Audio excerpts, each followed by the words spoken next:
And welcome to the City Council meeting for the 7th of August. Please join me in standing for the opening karakia.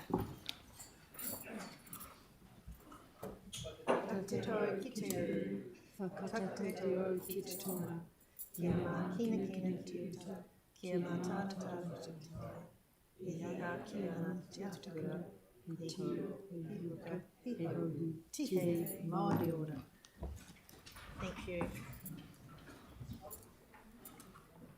And I just want to open the meeting this morning with an acknowledgement for John Truman, Radio Ron. I'd like to acknowledge the recent passing of John Truman, known to many as Radio Ron. This is the first opportunity that we've had to do this since his passing last month, and he was aged 76. John was much loved in the community. He had a really infectious smile and a love of music, sometimes dancing, sometimes singing, and often doing both. And many of us will remember John walking around the city with a transistor on his radio and on his shoulder. That's the mural that went up very quickly the next day after his passing. It's down your way, I think, Mel, on Colombo Street. He was an institution in our streets and in our malls here in Christchurch for many decades. He was often at community events, always with his transistor radio. And I personally have fond memories of him at the weekend at the Arts Centre Market.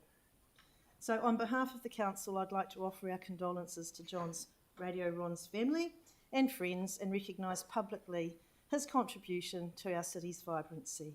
Can I ask you all to join me in a minute's silence for John?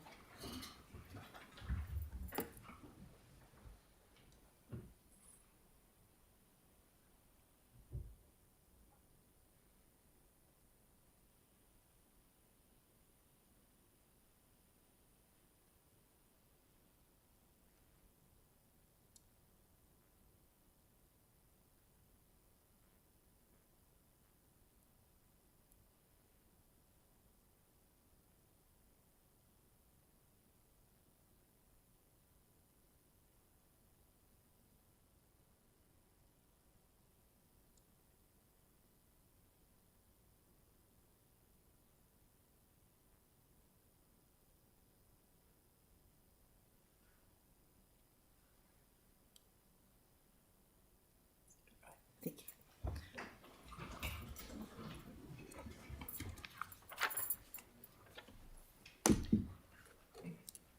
So we'll move on through to the agenda. We have apologies from the Mayor, Councillor Henstock, Councillor McClellan, and partial absence from Councillor Goff. That's all the apologies, I think, today. You happy to move, Mark? And Councillor Scandrett seconded. All those in favour say aye. Aye. Opposed, that's carried. Declarations of interest have been received from Councillors McDonald and Templeton for a PX item 21. And item 3, we have no public forums or deputations today. Item 4, we have no presentations of petitions, but I'd like to get a mover for the supplementary agenda, item 23. Councillor Moore, seconded by Councillor Coker. All those in favour say aye. Aye. Opposed? That's carried. And we come to the council minutes. Can I have a mover for the minutes, items 5 and 6? Councillor Coker, seconded Councillor Barber. All those in favour say aye. Aye. Opposed? That's carried. And this brings us to item 7, the Community Board's monthly reports. So I'd like to welcome the Waitai Coastal Burwood Linwood Community Board Chairperson Paul McMahon and Deputy Jackie Simons to come to the table and present your report, please.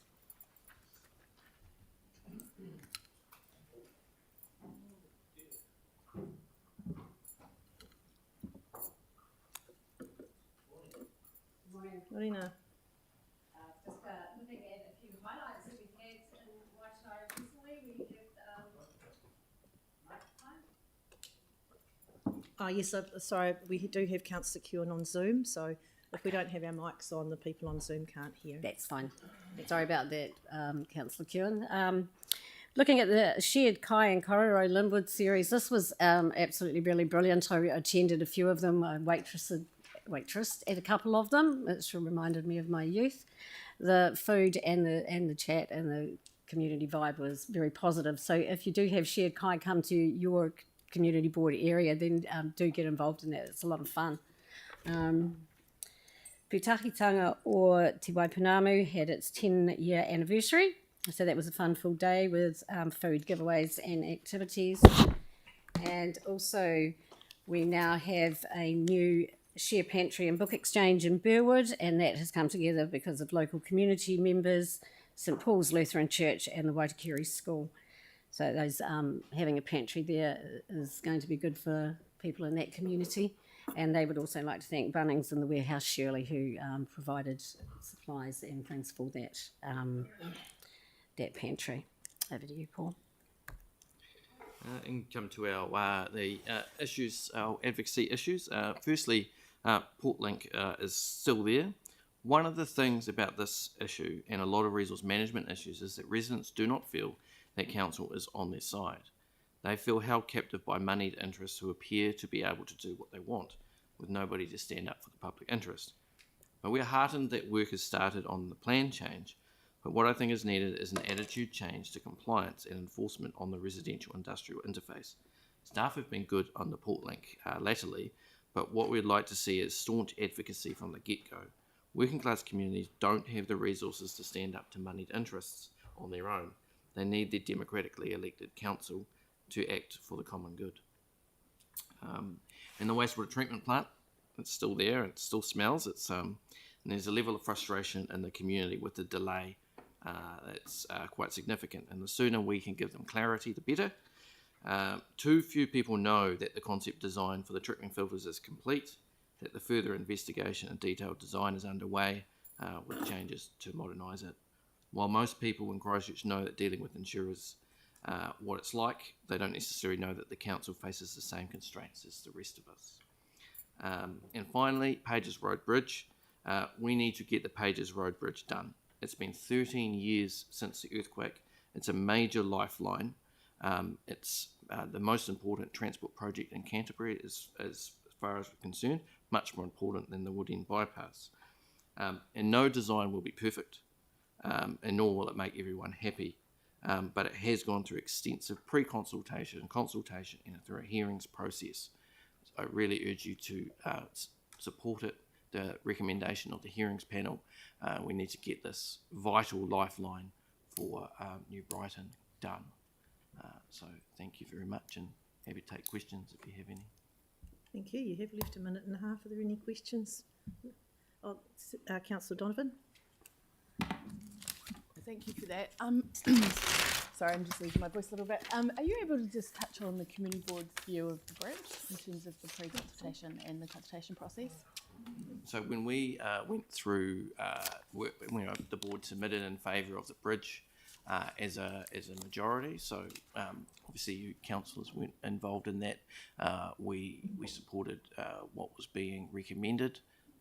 Obviously we wanted to make sure that it's resilient and that there is space for as many people as possible to get out when they need to get out.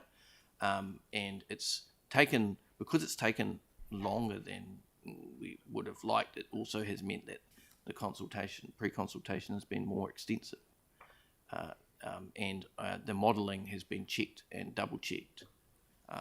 So I don't think that there is an evidence-based reason to delay it. Thank you. And Councillor Johansson. Thank you. So I'm just trying to understand, what is it that you'd like council to do specifically around the wastewater treatment plant and the Portlink? Those are two questions which I probably can't answer in 10 seconds.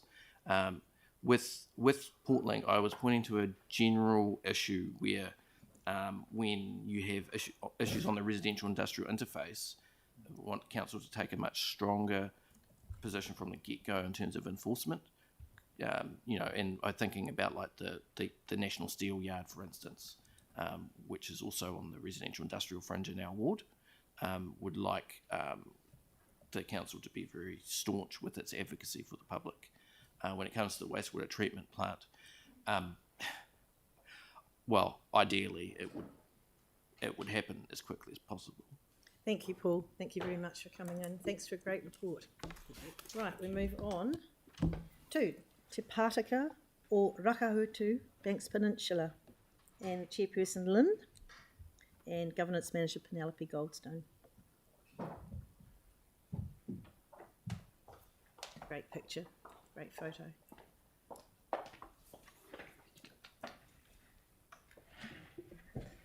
Morena. Morena everyone.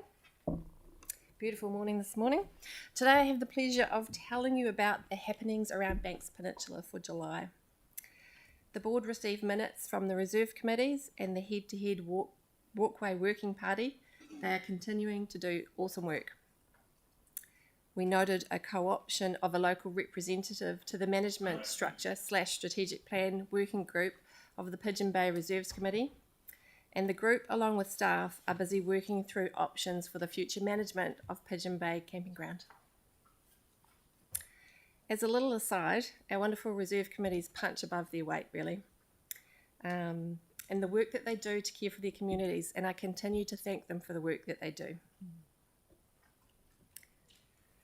Our youth development funding is supporting local students to attend national tournaments. We supported 5 Akaroa area school students towards attendance at the National Area School Tournament in Te Awamutu. And we helped Briar towards attending the New Zealand Māori League Tamariki tournament to be held in Rotorua in September. Congratulations to our young achievers.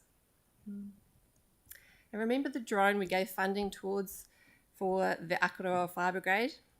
Last month, the Honourable Councillor Keown, online, asked a question about the drone's capabilities, and the Fire Brigade replied with this. The drone has a 15-kilometre range. So from Akaroa Beach to Wainui is only 5 kilometres as the crow flies. And depending on the search area, yes, if we had a boat in the water, then the drone would be very useful in locating a lost swimmer, for example. So this sounds like a very useful resource to have out there, and we're grateful for it. Public forums. We heard from an Akaroa resident encouraging the board to visit the notable Takapiniki exhibition at the museum, which highlights our unique heritage and special connection to the Treaty of Waitangi. U Cottage has a topic of a discussion for the community and the previous boards for decades. In light of recent community feedback and the effects of climate change, the board is reconsidering the previous resolution about the future of U Cottage, and there'll be more to report on this in the coming months. Great progress is being made on the Littleton Community Emergency Hub. A small team of volunteers have been working closely with CDEM and the community governance team over the last year. They have run a series of community conversations to support community resilience and emergency preparedness on topics such as tsunami, wildfires, and flooding. As you've heard from me before, there is a groundswell of support from local communities on Banks Peninsula for emergency response planning, and your ongoing support is vital for these communities and their preparedness. It is much appreciated, thank you. And lastly, our Community Services Awards ceremony in July was a wonderful celebration of our outstanding community volunteers. The 10 recipients were involved in such a wide range of activities, from organising local food bank to environmental efforts to helping improve the lives of the elderly and so much more, all giving freely and generously of their own time to help their communities. I really don't know what we would do without these volunteers, and as a board, we really appreciate the opportunity to recognise these special people. Thank you for your time. Is there any questions? Thank you. It was a really lovely report, and I agree. I don't know where we'd be without the volunteers in our communities and the selflessness and the way they step up to help each other, and they very much help us big time. I agree. Are there any questions for? No? All right. Thank you very much. Thanks, team. See you next time. Yeah. Waihoras Braden, Cashmere Heathcote, Callum Ward as chairperson and deputy chair Keir Leslie. Good morning. Morena, tēnā koutou katoa. Yeah, good to see you all again. So we'll get right into it. So our last board meeting was essentially a meeting for funding allocation. We've allocated $481,000 for strengthening communities, and leaving about $90,000 for our discretionary response fund. We've funded a range of local events such as the Hoonhay Festa, Waltham Fair, and the Edible and Sustainable Community Pride Garden Awards, which we'll get to shortly, as well as you can see, some with your neighbours, and other sort of general community activities, communicating, etc. Last year, our board went out to the groups that we fund and asked them to, provide some information to us about, the ways that they are making sure that they're inclusive organisations, for example, for the rainbow community, and their approach to honouring Te Tiriti o Waitangi, and also with questions around, whether they were interested in looking at becoming living wage accredited. So we had a lot of really great responses from all of our groups in different ways to that kaupapa. I don't know if there's anything you wanted to add to that in terms of funding here. Yeah, and I guess it was really great to see how many of our groups have those aspirations, and we're really working towards, particularly around being inclusive and supporting Te Tiriti. So that was a really positive process, I think. Yeah.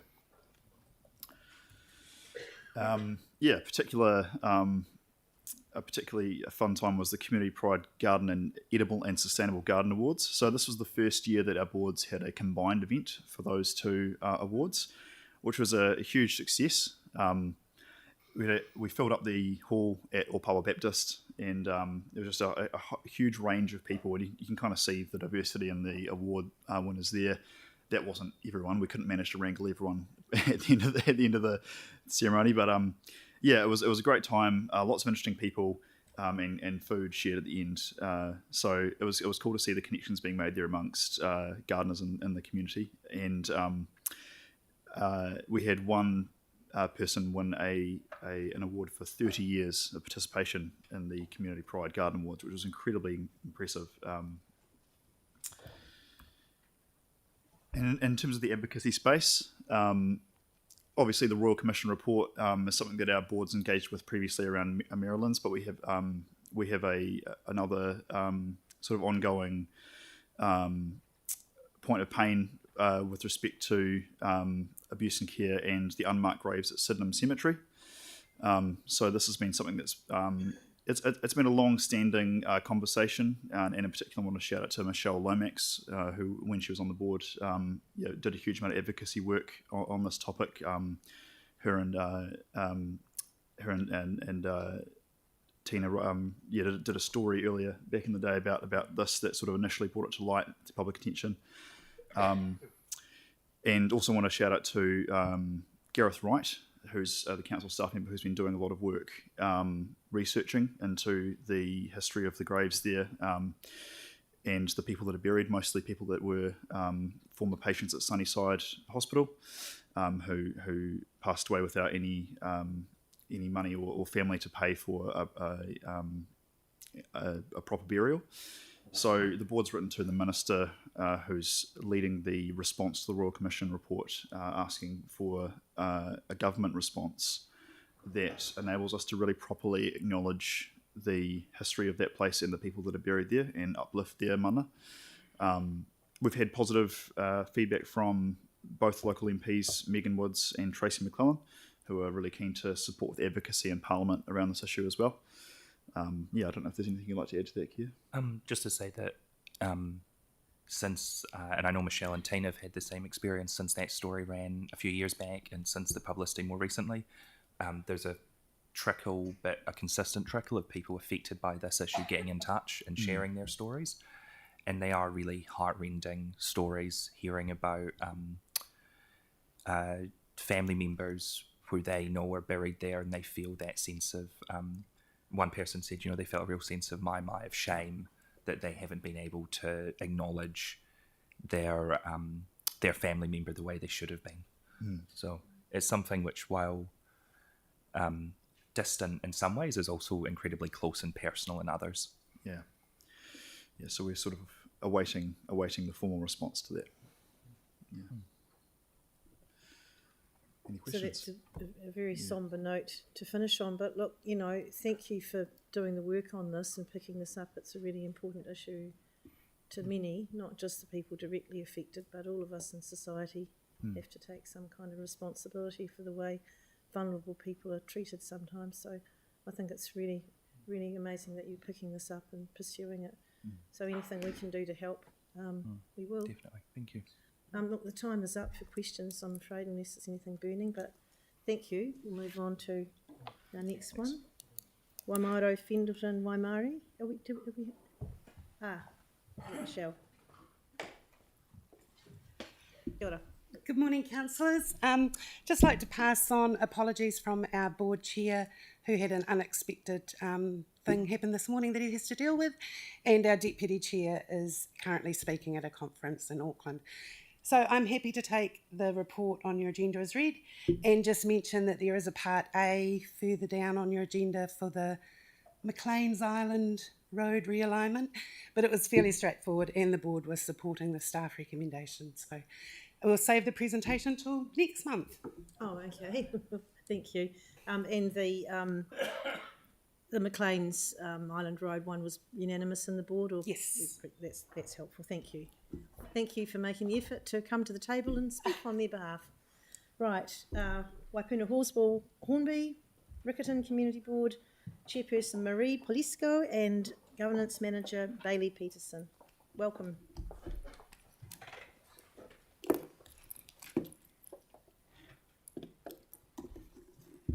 Magandang umaga po sa inyong lahat. Good morning to everyone.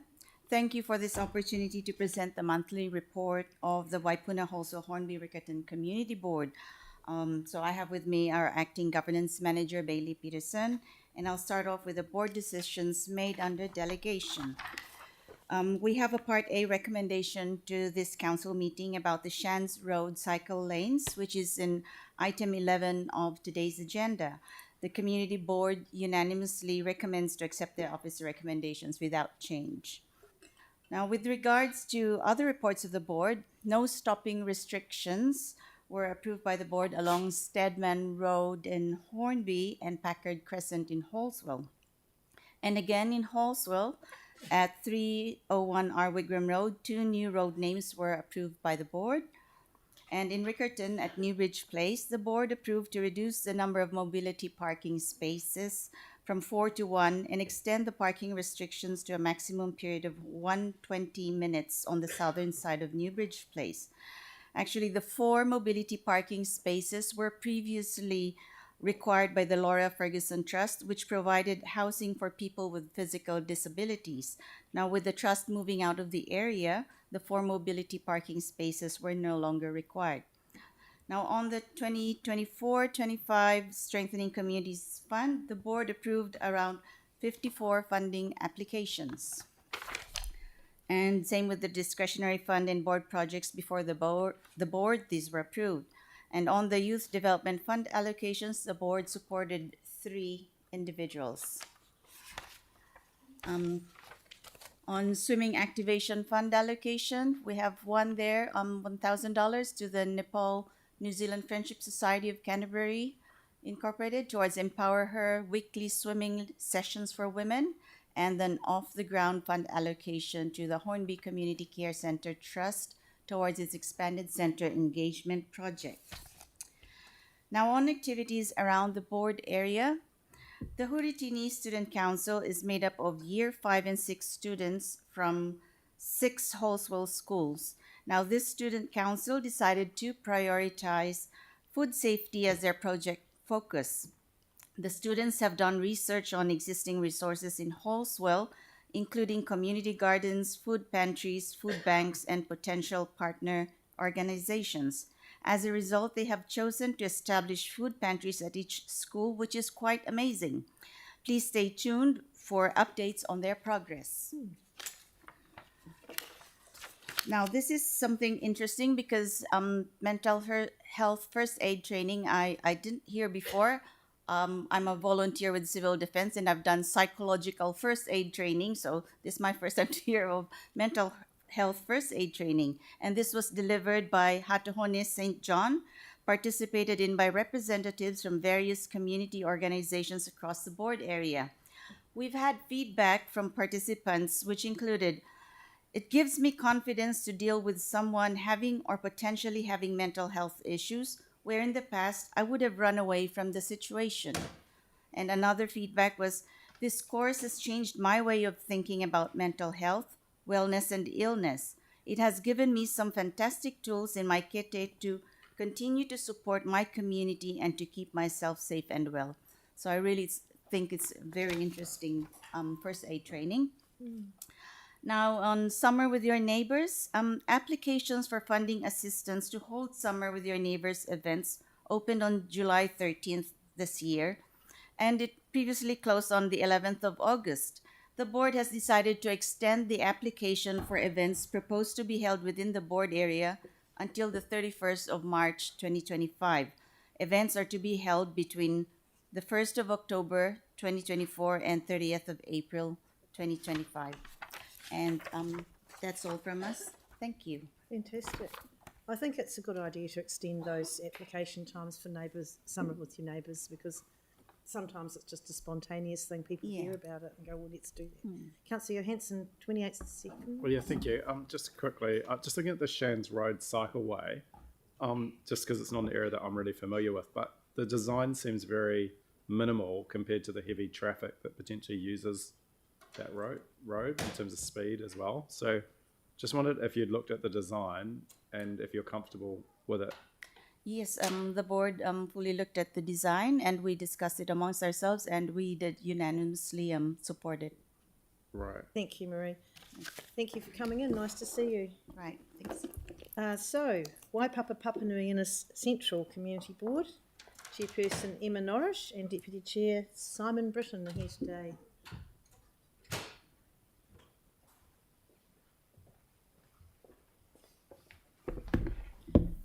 Now, I see that you've got two Part A's. Yes. So I'm happy to give you a little bit extra time if you need it, if you want to talk to those, because they're a little bit complicated. Yeah, we'll see how we go. We might not need it. Thank you for the opportunity to present to you today. We'll just be giving you a quick rundown on what's been happening in our board area over the past month, as well as speak to those couple of Part A reports which you have in front of you today. At our July meeting, we approved some no stopping restrictions on Fenchurch Street and Paddington Street in Northcote. These changes came in response to increased on-street parking in the area since the opening of Marion College and Pack and Save just over the other side of Northcote Road. We also made some changes to some no stopping restrictions on Chester Street East, approved some lane names for the development at 235 Gloucester Street, and met some of the local team from the park's in-house maintenance crew. As the Chair's just noted, we've got two Part A reports on your agenda today. They're both recommendations that Council request staff investigate alcohol bans, one in Edgware Village and one at the northern end of Stanmore Road. The Board has also endorsed the South East Central Neighbourhood Plan and recommended that Council adopts it, and that report will be at your next meeting. One of our priorities in our board plan is to address the issues that intensification is causing in our area, especially around the provision of necessary infrastructure.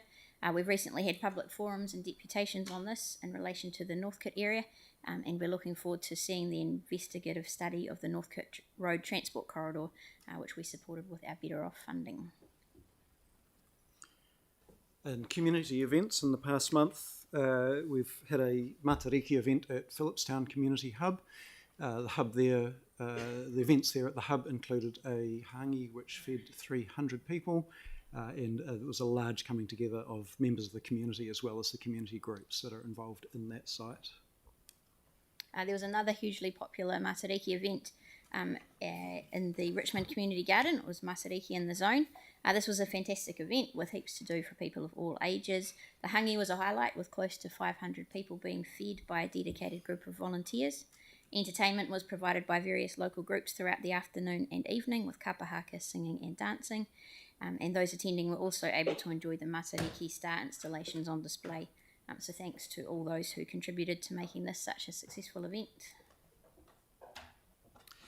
We've had a youth-focused event at the multicultural space in Hagley Park. This was a youth hui in June.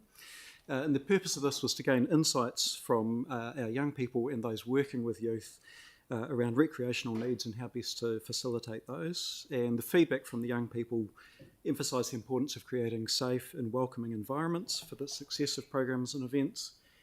They highlighted the need for familiar foods, activities, languages and faces to foster a sense of belonging. And the ability to express one's culture freely and for programs to celebrate and understand cultural differences and similarities were deemed crucial. Barriers to participation were also discussed and program ideas suggested, and really just want to express our thanks to staff who were involved in facilitating that and for all the people that attended and participated. Planting day held at Papanui Bush in June was a great success, with a good group of volunteers continuing the great mahi that has been happening on the site over the last 6 years. It's fantastic to see the first plants that we planted in 2018 doing so well, and to see the area being enjoyed by so many people. And then linked to that, recently with the assistance of a grant from our board from our Better Off Fund, there's now a 1 kilometre loop connected walkway in Papanui Bush, in noting that this is accessible to the public, but it's also immediately adjacent to the Braintree Centre and also the Southern Cancer Centre. We've got a video here, just a few brief words explaining that project a little bit more. And not sure if staff can start that for us.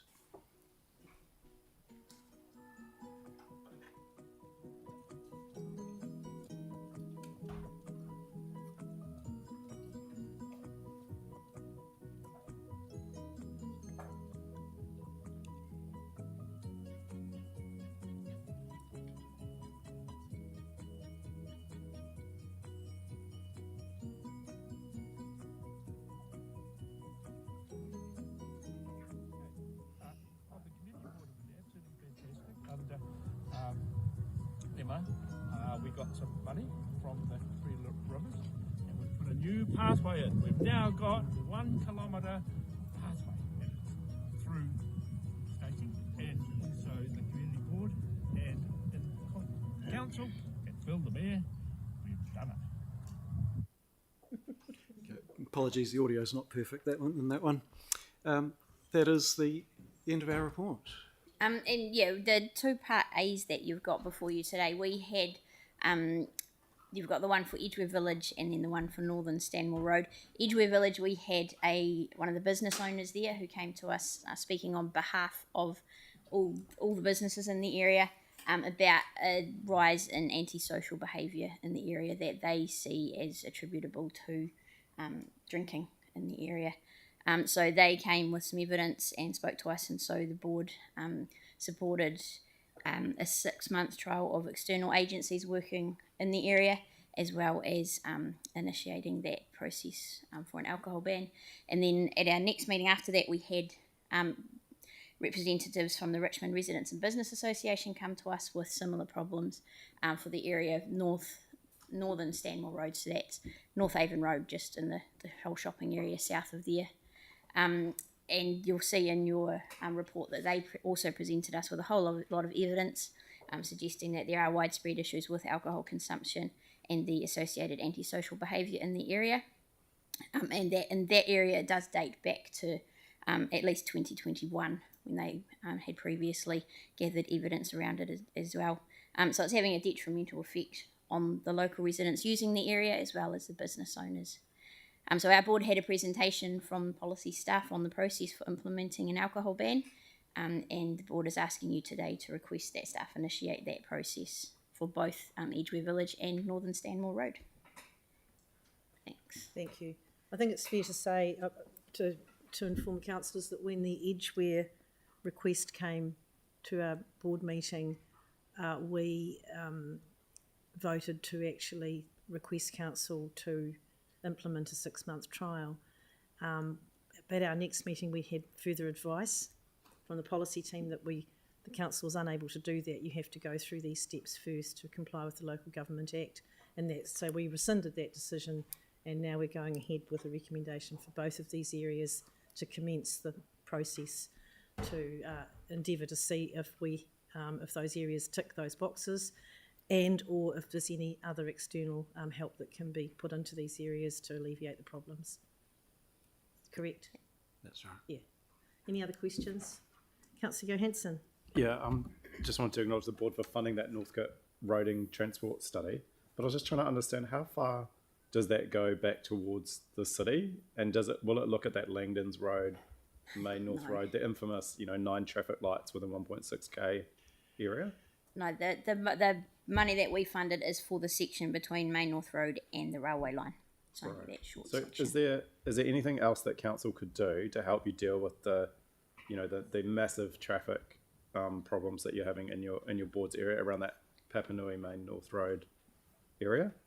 Installation contractors have started this week on the installation of the lights at Langdon's Greers, which is something. Sorry, I'm just trying to understand. Is there any work going at the higher level, looking at the kind of what's happening in terms of land use development and impacts on traffic?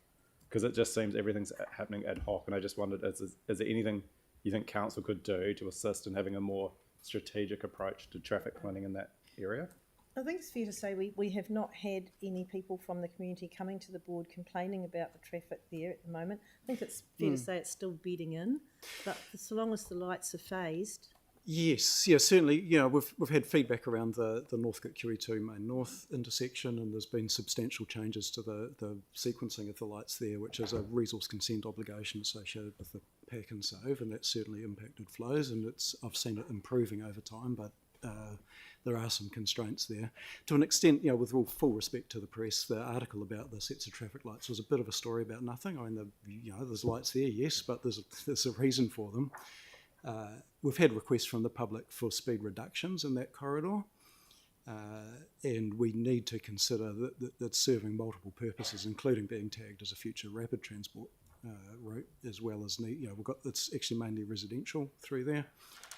But also it's a major commercial area, so absolutely there's a lot going on. The Langdon's Greers lights that Emma mentioned, that should take a little bit of pressure off the Papanui or Main North Road end of Langdon's Road as well, because there'll be people heading that direction at the moment because they're having difficulty exiting onto Greers. Yeah. Okay. Thank you.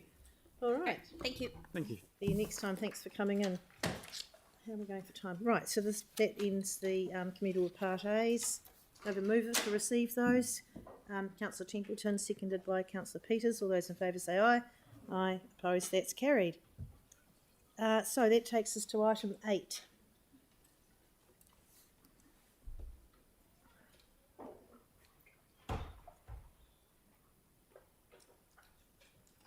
So do we have any questions on this? We have staff here. Thank you, Elizabeth.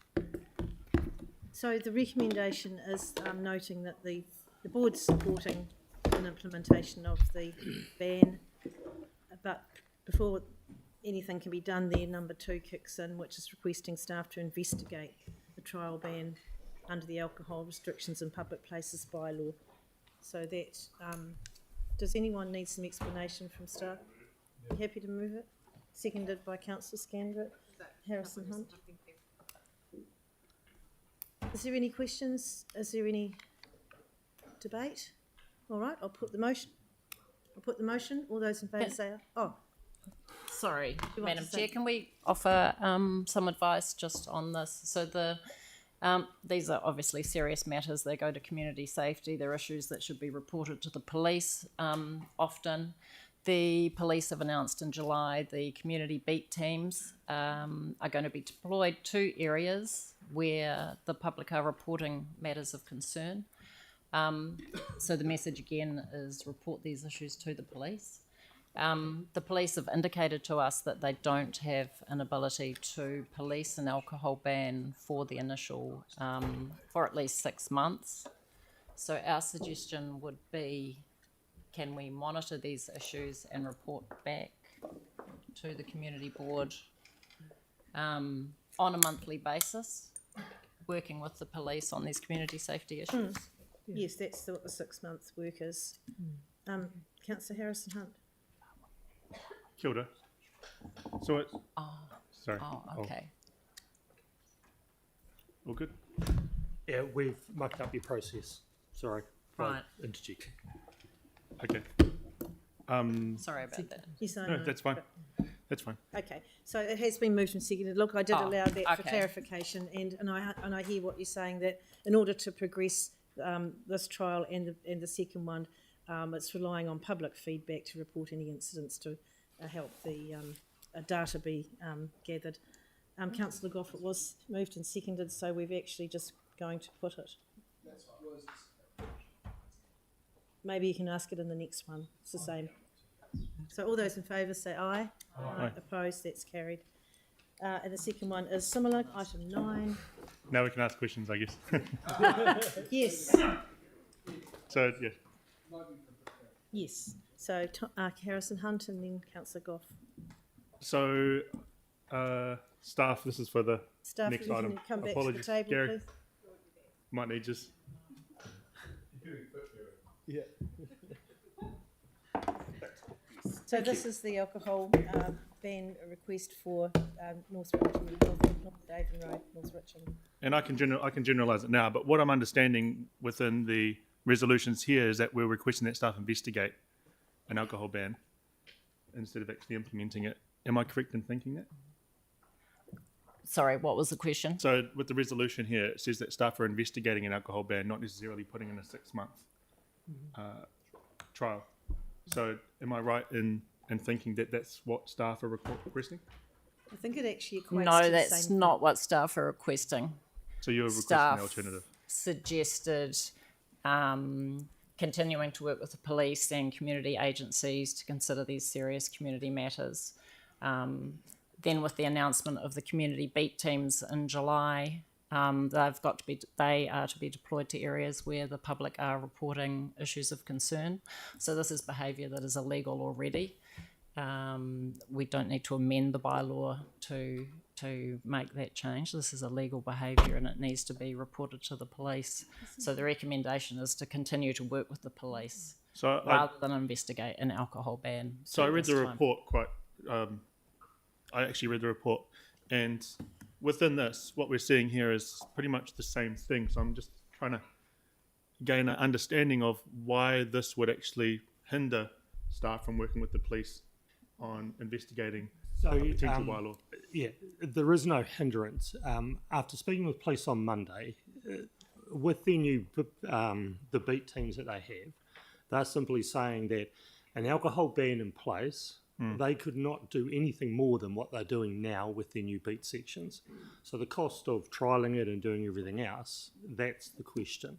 And the statement on Monday was that they are at capacity with their beat sections of what they would be able to do anyway, and they're doing it.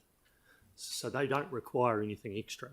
Yeah. So that's the point, really. Okay. So what's the difference between the Woolston one and this one? Oh, the numbers. Okay. The numbers, massive numbers.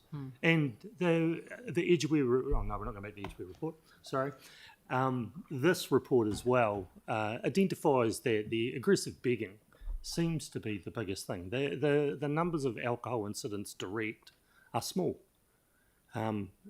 It's just so it feels like we're looking at an enforcement issue that doesn't deal directly with the issue. That's what it feels like. Okay, cool. And that's what police feel it is as well. Yeah. So basically, I read these two resolutions for Edgeware and Richmond as being the same. So investigating an alcohol ban actually is going through that 6-month period of working with external agencies and reporting back and letting council know whether those boxes for the LGA have been ticked. Regardless of the police capability to resource that, a ban is a ban and it's a deterrent, and that's a decision that we would make. And that's the same for Edgeware Village. Am I correct there? In terms of our capability, we have issues as well over the next 6 months with doing a significant amount of work on that. We've got, this work would fall on the bylaws team that have 3 bylaws reviews to complete by the end of this council term. They need to be finished within the council term, so we would need to deprioritise other work in order to do this.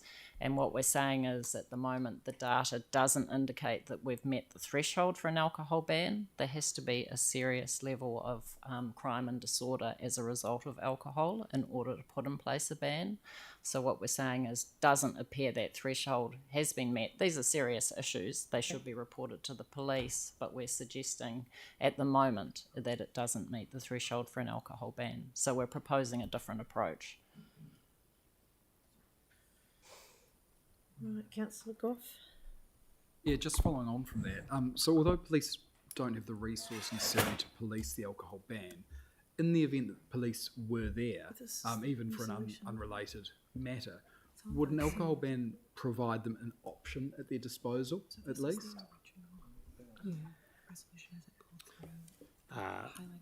An additional option which doesn't exist? I guess there would be an additional option, but probably what they do doesn't change very much, does it?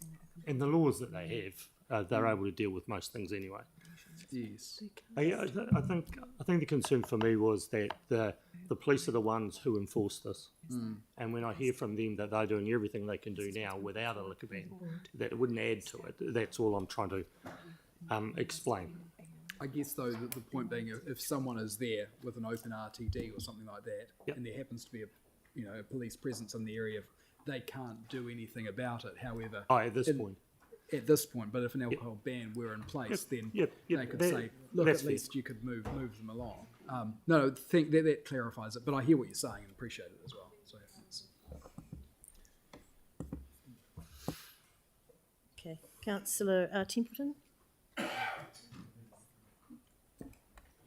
I mean, given that the last one's already passed and that we've still got this one here, if this did pass and it just says investigate, you could still be coming back to us in 6 months' time and just saying, hey, listen, we looked at it, we're already working with police. It doesn't. Not only does it not tick the boxes, but actually it's not recommended. I mean, and these are the things that we think will work better. And we've been working on some of those already. Does that, I mean, what does it take away from other work if we do this when it looks like it's not likely to be a goer anyway? So there is generally some work involved in the investigation. We generally conduct surveys, go and talk to businesses, that sort of thing. So there is some work involved in putting together, certainly in putting together recommendations on an alcohol ban. So for me, like, the fact that there'll be some investigations and some surveys to see what the actual issues are actually sounds quite a useful way for the community to see what the issues are anyway. Does that make sense? Mm-hmm. Like, I think that that's the kind of work that probably needs to be done, and if this is a way to get it done, that seems to make sense. And it might be that we've done a survey, we've had a look at everything, and actually these are the issues, not the alcohol. That is helpful for the wider community, not just for decision makers, if that makes sense. And so the question was, why could the community board team not do that work? Sorry, what do you ask? Well, the work that you're talking about, doing surveys and working with businesses and rather than the council bylaw team. We get support from the community board, but it falls on our team to develop the surveys, analyse the results. So what I'm hearing is actually that it's not that this is not a good thing to do. It's actually your team does not have the resource to do it. Could I just clarify one thing? So, like, the staff are, late in the day, and we haven't seen the recommendations, putting forward alternative recommendations. But the council, they would need to go back to the board to consider rather than being made. So either the council goes with the recommendation the board has made, or else it goes back to the community board. It can't to consider. So they shouldn't have potentially arrived today without us knowing, without the council seeing them in the briefing. A follow on, the report back to council with options. Surely that would be go to the community board, because if the community board, it's council delegation to do but it would be based on recommendations from the community board. So it should be going back to the community board with options, and then the community board could do a part A to council, but I think that this is something that does need to be dealt with at the community board level first. Yeah, That would be the I normal would process. expect to be able to report back monthly to the community board, both on stats from police and stats from the city mission and other social service agencies. So that's what I would want to do. Right. Yeah. But if council resolves to ask us for advice, we report back to the council. Yeah. But we do refer things to the community board, which is the right space where that sits, though. So we could request that staff investigate an alcohol ban, and report back to the community board with options, and then the community board would make a recommendation to council, and council would exercise its delegation to make the final decision. And that would be useful for council, so I'd totally support Yeah, that. but I mean, community board gets information, goes, actually, it's clearly not going to be a goer, let's do something else, and they'll have That's had regular right. reporting Except amongst that it. we're hearing there's a resource issue to do that work. Councillor Scandrick. Yeah, thank you. Do we look at historic areas that have, because I mean in the south of Christchurch, which covers St Martin's, Beckenham, Sydenham, Summerfield, right through, we've had an alcohol ban for years, over a decade. And I just wondered if that's looked at, because I'm a great fan of alcohol bans. I think they're a fantastic thing. Well, we look, the threshold for putting a ban in place is that there is evidence in that specific area of a high degree of crime and disorder as a result of alcohol. So we have to look at the data for that particular area. Okay, yeah, sorry. Councillor Coker. So, sorry, can you explain what work is required in the investigation of an alcohol ban? And then I've got a follow-up. Cheers. Hi, I'm Tina Crocker, a Senior Policy Analyst in the Policy team. Basically what we're looking at is trying to meet the requirements in legislation. So the Local Government Act requires both that there's evidence of a high level of crime and disorder in the area that's related to alcohol, and that it's a proportionate response. And we have to also look at the rights assessment. So the particular powers in the Local Government Act also require us to look at whether the rights and freedoms and people are appropriately or unduly restricted, and that feeds into the normal Section 155 assessment that we do for bylaws that looks at whether a bylaw is the most appropriate tool to address the identified issue. So in this case, we need to look at whether the alcohol consumption in public places is the issue that needs to be dealt with, or whether it's the antisocial behaviour that's happening, the aggressive begging that's having impacts on business and the community and things. So we need to look at whether the council is using its regulatory powers appropriately. That's what the assessment requires. It's a legal assessment. Okay, so I've got two follow-ups. Yep. So one is, so what data do you use? Is it purely from the police or is it other data? It's a mixture of different information. So the Act itself says evidence of a high level of crime and disorder related to alcohol in the area, and I'm repeating that, but I'm repeating it because that's what is in the Act, and how we meet that is a matter for the council. So the council has to be satisfied that that has been met. Mm-hmm. So that's a mixture often of police data as a primary bit of information, but we also of course go on sort of anecdotal and other evidence provided by the community. But in a lot of these cases, there's a lot of activities that are happening that aren't necessarily directly to do with people drinking in public. There's absolutely crime and disorder happening, and there's a lot of antisocial activities happening, but the question for us in terms of using this particular bylaw is whether it relates to alcohol consumption in public places. Okay, and then this is probably just for whoever wrote the recommendations for the community board at the time, because it looks like the board was asked to request staff to have a 6-month trial to work with external agencies to address those social issues. So would that, if we were to pass this part A, would that part happen as well or not? I think the board's already it's agreed happening to already. It's happening already. It's already in place. Yeah. So a lot of the causes of these impacts that are happening are quite complex, and that's working across those social agencies and police and others, impacts of, displaced people and homelessness and emergency housing and other issues that are happening in the area are leading to the aggressive begging and other things. So it's working at the base level of those causes and seeing if we can help improve things from those matters rather than moving to a criminalising an activity, which is what the bylaw would do. So why have you removed that number 2 from the recommendation? I'm not sure who's made those changes. Okay. Is that it? Councillor Coker? Yeah, I guess with that 6-month trial, like if it's already happening, I guess what I'm wanting to know is there a point in time when there's a plan on bringing this information back to the board? There must be, I presume. Yeah, okay. Yeah, it's only just started in the last 2 or 3 weeks since the beat section started and the city mission be going in there. Okay. But more than happy to be reporting back through the governance managers through the report monthly on what those figures are. Yeah. Councillor Harrison-Hunt? Kia ora. Thanks, Tina, for that. I just wanted to understand the difference in resourcing in comparison to the monthly reports, which also seems resource intensive, in comparison to bringing back your report with investigating options on what's put into this resolution today. Can you sort of talk to us about what that might look like in comparison to the different reporting lines? The monthly reports is reporting back police data, isn't it? On incidents. So it's the community level information about what's happening. Yeah. And how that non-regulatory stuff is working, whereas the investigation requires more resources because we have to document all of that information that's required to meet those thresholds under the Act. So this is a law-making process is the main thing to get your head around. So when you're talking about anything to do with the bylaw, you're talking about having to meet those legislative thresholds and have good documentation in place that justify it. So that's what takes a lot of work. And then if the council want to proceed with the ban, then we'd have to do consultation as well.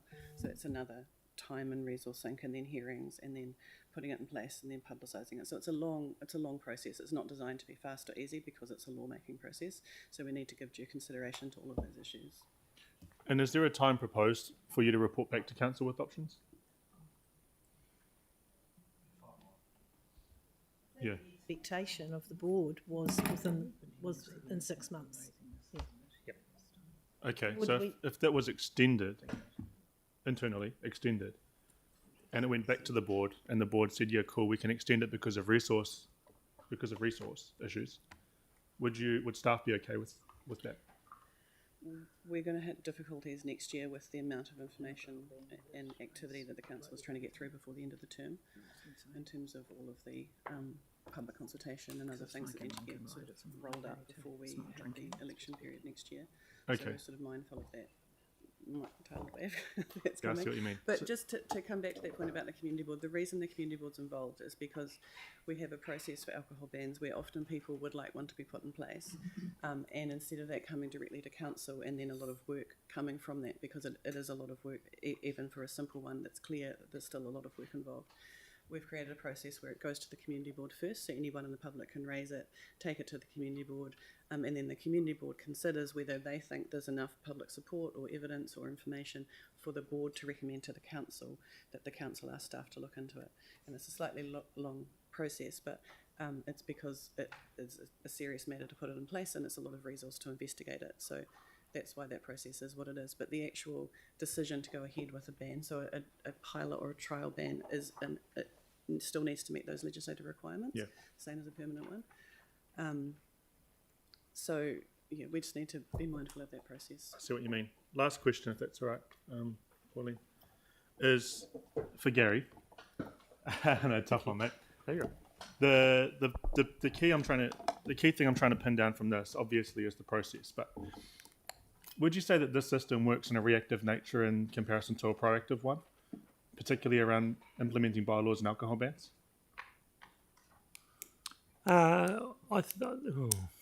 Hard to say. I thought there's community issues out there. There is major concerns. I think all we're trying to do is just work out exactly what the real issue is. And there's lots of things that have happened in the last year or so around social housing movements, alcohol outlet movements, and all sorts of things that add to this. So but we've been working on the social side of it for a wee while. We just need to record and make sure we're reporting back to the board so they can make a decision. Okay. We just need a little bit of time to do that. Okay. Thanks so much. Clarity, the resolutions that you've put up here, in addition to the noting one, that will see some work done with external agencies. So these are the staff ones have come through via email. Oh, okay. They're completely different. Well, where are they on the screen? They're not on the screen because they just arrived by email. Look, can we lay this one on the table till next month? I think. Yeah. But it's too messy now. So perhaps refer it back to the board to consider this advice. Yeah. Well, we've done the previous one. It doesn't apply. It hasn't been moved and seconded, has it? It has not. No. All right, well, I move that we just lay this on the table. You second it, Councillor Scandrett. All those in favour say aye. Aye. Opposed, that's carried. Thank you. We'll get some clarification. Yeah. Thank you. Right. Item 10. He's moved McLean's Island. McLean's Island moved by Councillor MacDonald, seconded by Councillor Goff. Noting this was a unanimous decision from the Community Board. Any questions for staff on this one? Any debate? Councillor Peters. Yeah, I'd just like to thank staff for their work on this. It's very much appreciated, good and proactive, so thank you very much. Easy. Thank you. I'll put the motion. All those in favour say aye. Aye. Opposed, that's carried. Thank you. And item 11, Shands Road cycle lanes. It's not a cycle way. Are you moving? Councillor Peters. Seconded. Councillor Coker. Any questions on this one? Once again, approved unanimously by the Community Board. I think that's significant. Just got a question. Yeah. That's a breakthrough. Any questions? Yeah. No questions? Yeah, no, I haven't. Oh, Councillor Johansson. I hope it's not the same one you put to the board chair in the presentation. Yeah, thanks. Just looking at the area, it seems to be in sort of an industrial residential sort of interface. And if you look on Google Earth, you see pictures of heavy trucks, 2 lanes going through. So I was just interested in understanding what sort of safety assessment we've done in terms of the design of the cycle lanes and whether they're adequate enough to deal with the potential risk. Because it does seem that you've got heavy vehicles going quite quick through here, and just having on-road painted lines doesn't seem a very safe intervention given the environment. But I was just wondering if you can help me understand why you've come to that option rather than doing something more. The majority of the cycle lanes and facilities, from what I recall, were already in place. What the resealing of Shands Road presented us was an opportunity to ensure that those on-road cycle facilities were continuous, and we were able to do it at the same time. The layout of the cycle lanes is considered appropriate for this type of environment, given the amount of cycles that are on it and the usage. And you'll note the coloured treatments at the intersections too. So should there be concerns raised, and to date we haven't had any since they were marked, we would look at the options of additional delineation if there was issues with, say, left turners cutting off cyclists across. But at this stage, it's considered a fairly standard layout. Thank you. Any other questions? Councillor Coke? Sorry, just looking more closely at it, I was just wondering, there's quite a number of driveways to different businesses and other facilities that would have big trucks and things going in. Did you think about putting more paint over the driveway part so that when cars are exiting, especially, they notice that more? Well, should councillors approve this today, it does provide us more opportunity to do that, because we're currently unable to put in additional markings where the cycle lane hasn't been formalised. So, but if there was conflict, certainly we can look at that. The feedback to date hasn't been any in terms of negative comments from cyclists or road users. So we think we've got the provision pretty well right, but there is the opportunity to upgrade that if needed. Once this is approved. Yeah. Okay. No more questions? Any debate? Councillor Coker? Sorry, Mark, you go first because you moved it, didn't you? It is just short. Yeah. Just to say that I go to some meetings along here, and there's some people that bike. Well, there's one person that bikes to there. So I think just having clearly marked cycle lanes would be useful for anyone who is biking down there. I don't think a lot of people probably do, and you would have to be pretty brave. But if we're going to have people cycling there anyway, you should have painted cycle lanes. It makes total sense. Councillor Peters. Thank you. And I just want to really commend staff on this. Thank you, Andrew, for your foresight in getting these markings in place proactively ahead of the decision. When the Shands Road was resealed, it was an opportunity which staff recognised and proactively designed the new road markings rather than having to take the road markings off after the wrong markers had gone on.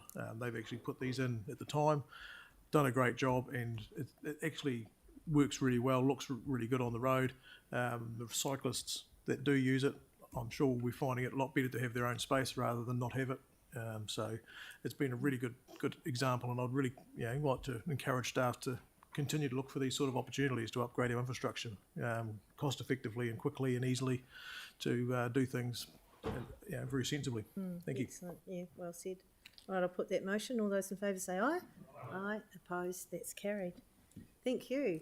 So that takes us to item 12, which we'll squeeze in before morning tea, the triennial Water Management Zone Committee update. So we've got Selwyn, Waihora, Christchurch, West Melton and Banks Peninsula. So Matt Dodson. Who have we got here? Gina? Yep. And Oscar? Yep. I'll allow you to introduce yourselves to the councillors and take us through your update, please. Thank you for coming in. Thank you. Tēnā koutou katoa, my name is Matt Dodson. I'm the chair of the Selwyn Waihora Water Zone Committee, and I'd like to introduce Alana Kidd, who's deputy chair. Thank you very much. We're just very conscious of time, so I'm going to kind of move forward. I'm not sure if you guys have... Yeah, great. Cool.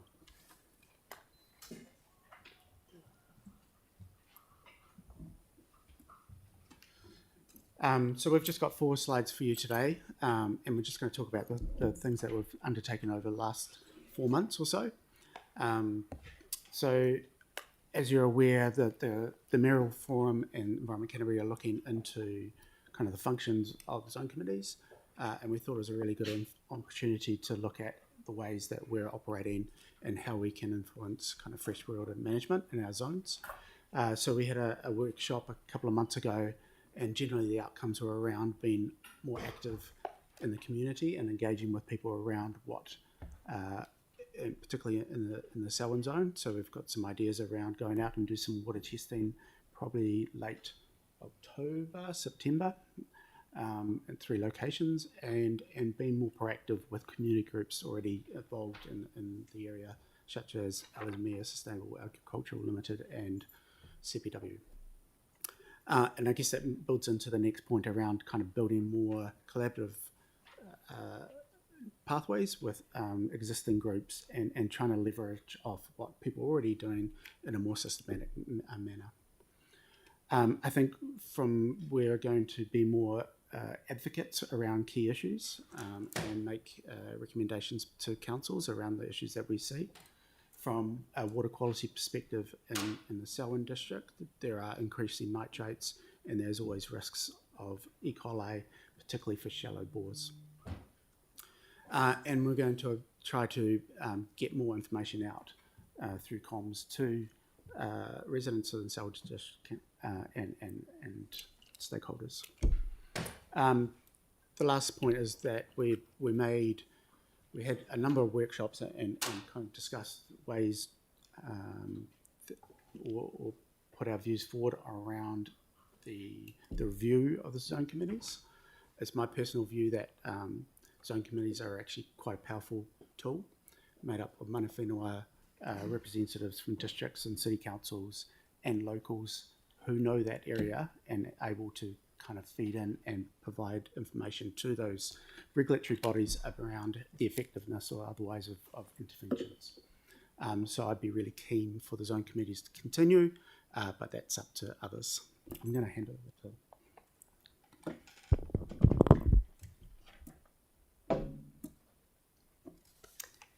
Yeah, so one of the activities that we've run in the past few months was this screening of 6 Inches of Soil, which is a film based in the UK about which follows several farmers that are following more regenerative pathways. It was really, really well attended. I was really surprised to see how many locals turned up, both to watch the movie, but also there's quite a lot of, community chat beforehand, and then we also had a panel discussion afterwards, which kind of talked about the kind of challenges that the film represents, and many of which are common to New Zealand as well, and common to to our catchment in particular, where agriculture and freshwater outcomes and community and economic outcomes are all kind of needing to be balanced. So yeah, it was a really, really good event, and yeah, really good for engagement and comms and awareness as well. It's a great comment along the bottom there. I never thought I could watch a movie about soil and get emotional. Must have been good. Awesome. There was a great scene in there of a young lady who started up like a startup market garden, and she didn't have any irrigation, and she had a dry year, and her crop basically failed, and she was just kind of distraught, and it really brought home. How much motion actually can be in these farms, and how much it means to people.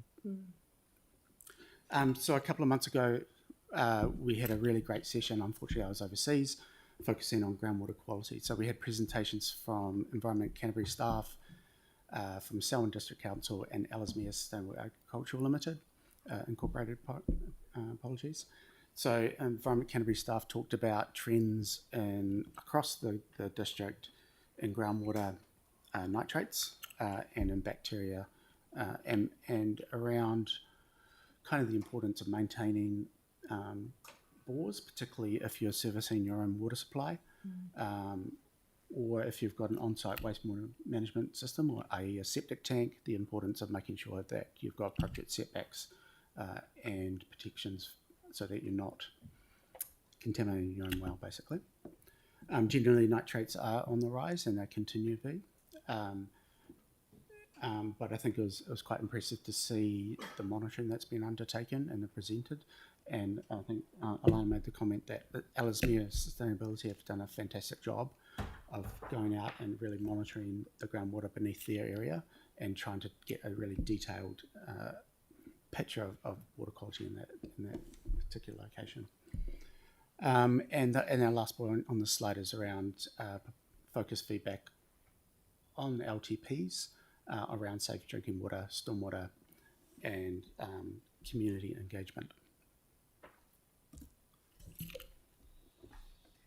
Yeah, and then finally, we're also scoping a proposal with Element Environmental on whether there's an improved mechanism that would serve to connect and leverage everything that's going on in the zone with regards to freshwater management. There's a lot of groups, there's a lot of information, data, and there's a lot of challenges. So this is about, it's at the scoping stage currently, but looking to address some of those, and we've got, there's been a number of representatives from catchment groups, local government and so on, who we've sought feedback from on that scoping proposal. And one of the key pieces of feedback was around not duplicating any of the huge amount of activity that's already going on, but really focusing on a long-term plan to integrate some of those things a bit better, find efficiencies and leverage that huge amount of information that exists across those groups, and the huge amount of work that's going on as well. Is there anything you wanted to add on? No, that's great. So do you see yourselves as integral in pulling these organisations together perhaps, or you're you're the motivator or the shaker and mover of all this, and I definitely see a role for us in that. I think I see a lot of talk around catchment groups and how they might kind of save the world. I guess the catchment groups, you know, if you talk to them, you'll find that some are very motivated to talk to kind of regional councils and district councils, and some just want to be left alone and do their own thing. And in terms of kind of meeting outcomes, I think, that's great to get lots of planting and people doing good stuff. But we really do need a focused catchment effort, looking at what the issues are in the area, and then kind of through kind of conversations, kind of encouraging or regulating kind of better practices on farm, basically. Yeah. And did that movie actually outline better practices through regenerative farming and attract a lot of the land users to that movie to learn about that, or do you think there's a growing trend towards it?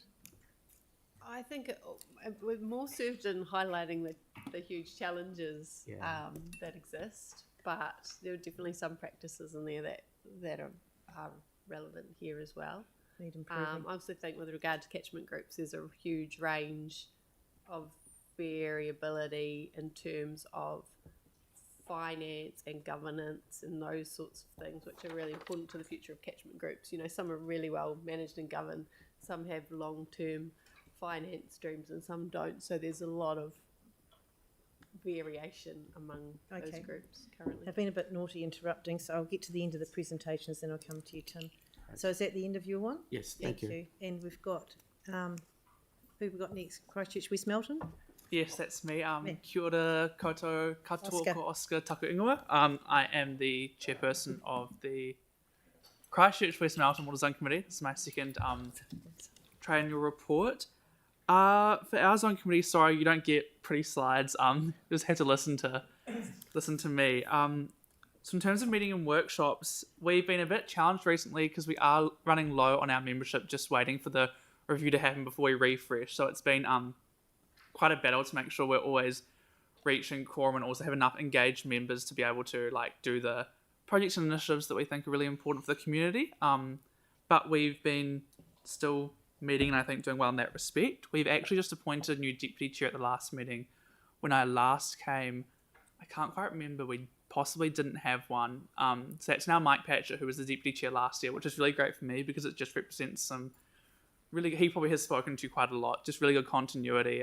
He's enormously knowledgeable and I really appreciate having him there at the table as well. So it's really cool that he stepped back up into that role when he saw that, that gap existed. So that's really great. In terms of other things, Stormwater Superhero Awards, we've recently been looking at whether we're going to run them again this year. We had the mayor last year kind of do a speech, and it was quite a big event, and unfortunately the zone committee this year has found that there's not necessarily capacity for us to run it, but there's some really great opportunities that we've started working on with the Community Waterways Partnership to hand over the awards and work in collaboration with them, and also potentially change how we use Stormwater Superheroes to be a category for industry within Healthy Waterways awards that the Community Waterways Partnership would lead. So that's something that's kind of come out of our latest workshop, and we think could be really cool and represent a really great collaboration and way of kind of sorting out some of the governance stuff we have with the Community Waterways Partnership and the Zone Committee. So that's going to be hopefully quite cool, and we're looking forward to seeing where that lands. I'm also no longer the rep on the Community Waterways Partnership steering group from our Zone Committee. That is now Arapata Rubin, who for the councillors who have been here a while, he was chair probably 2 or 3 years ago. And then Mike Patchett is the alternate if he can't attend. So we've got really great representation there, and the Waterways Partnership were very, very keen to have the Zone Committee on that kind of the steering group. So that's great. Also in our August workshop, we had a conversation about action plan funding. I will note that when we have gone out and kind of asked people to, because we've got so many community catchment groups, it's really important that we don't just necessarily shoulder tap, and that we do have people actually applying for our action plan funding. We had $273,000 worth of applications last year of very minimal promotion, and we had 75,000 kind of well, not even 75,000 to allocate because we'd allocated some of it ourselves already. And so we've been having conversations this year about how that looks now that amount has been reduced. We've got ECAN staff potentially looking at scoping whether they think it's best that we look at one project in our zone that could be really good, or whether we, my personal preference is to have lots of really small but targeted investment where we can, help send a teacher to somewhere to learn how to bring like skills back around looking after their waterways at their school, teach students. Like very smaller projects is what I'm keen to see funded, but we'll see kind of where we land with the action plan funding. I just note that that's hugely important, and especially in our zone with so many catchment groups, there is such an absolute need for that funding to exist for them to keep on doing the mahi that they do so efficiently. And lastly, we're doing some feedback on the regional policy statement. Mike Patchett's leading that. That's just kind of in the works at the moment. That's going to be happening over the next month, and will be brought to our next meeting for the rest of the zone committee to approve. But yeah, just to conclude, I think that from a personal level, I actually would be quite happy to admit that I don't think the zone committees in their current form are fit for purpose. I think that they struggle to find where they fit in the kind of strategic, especially in Christchurch when there's so many community groups and with the Community Waterways Partnership, where they fit. So I think any review, it would be great to have more clarity around that. I think there is absolutely personally a need for community engagement for a mix of like very local community, Aurunga reps and our councillors all in one room. It's like absolutely invaluable to have that structure. I just think there is a need to potentially, my personal opinion would be to give zone committees more ability to do more governance of freshwater.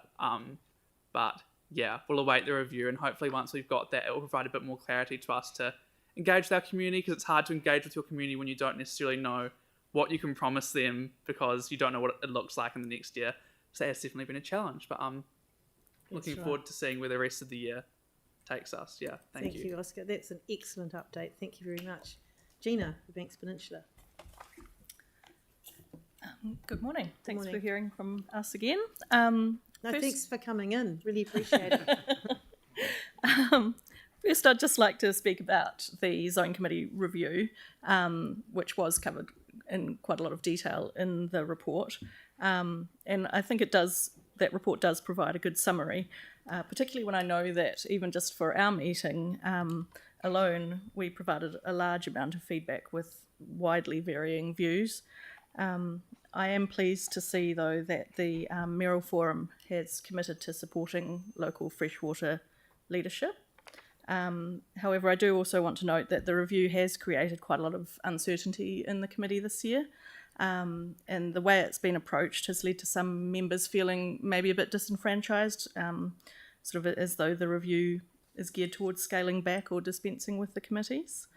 And feedback from the Banks Peninsula members has been mixed, with some feeling very strongly that zone committees should be maintained and strengthened, with adjustments made to ensure that they are fit for purpose, while others are feeling that they're currently not that effective, with little ability to create real change.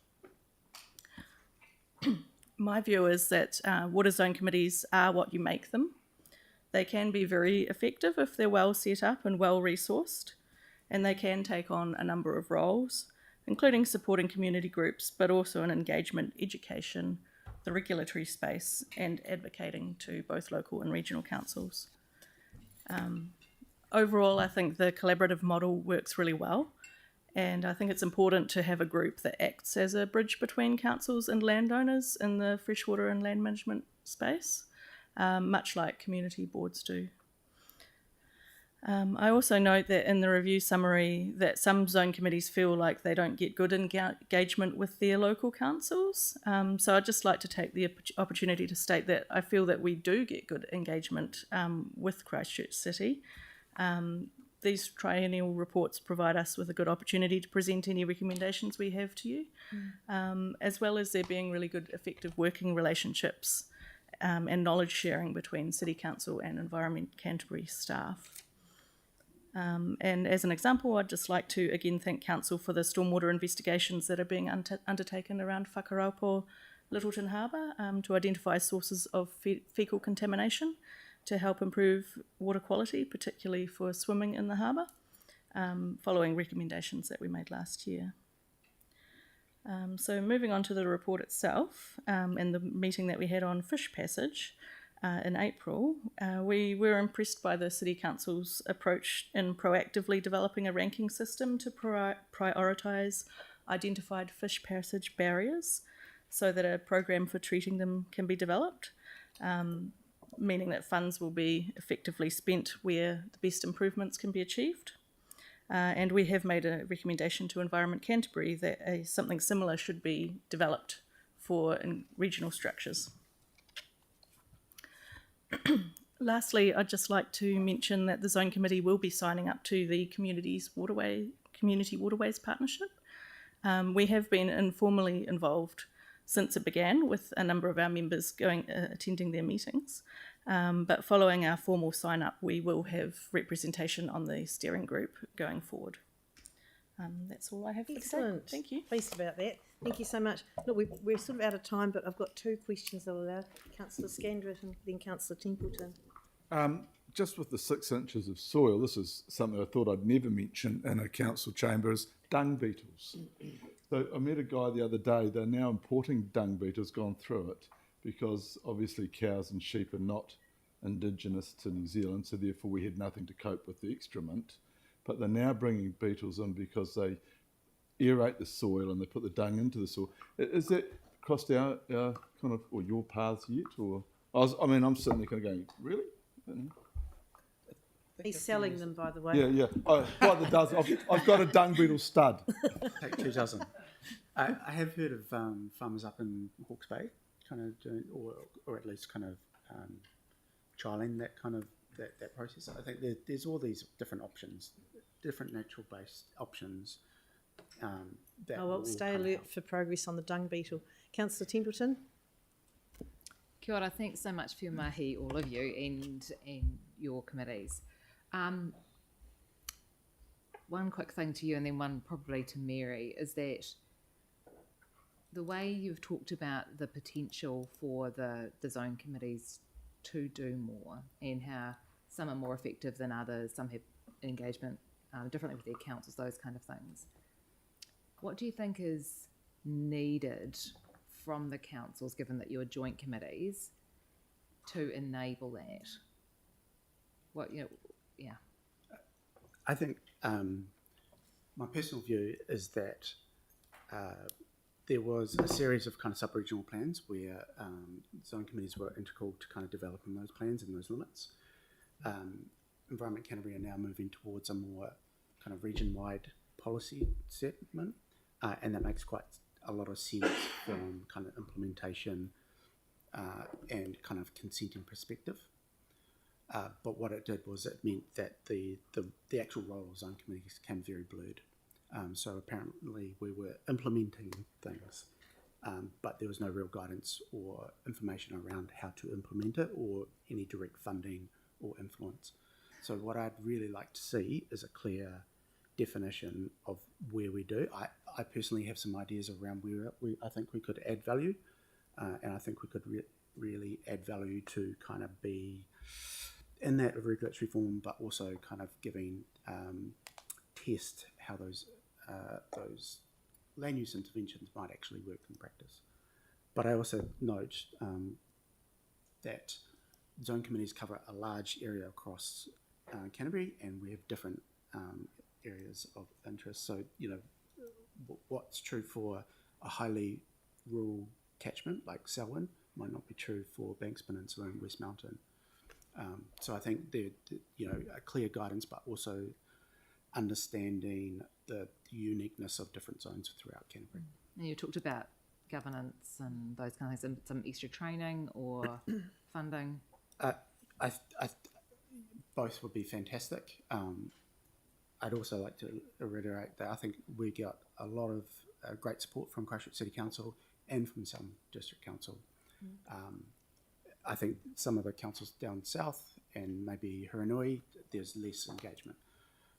I think if there was a more defined purpose for the zone committee, then we could really kind of get our teeth into it and actually be more focused and effective. Right, and I'm just alerting you that we do have a resolution, an extra resolution going up requesting that we can see the final report before it goes to the mayoral forum.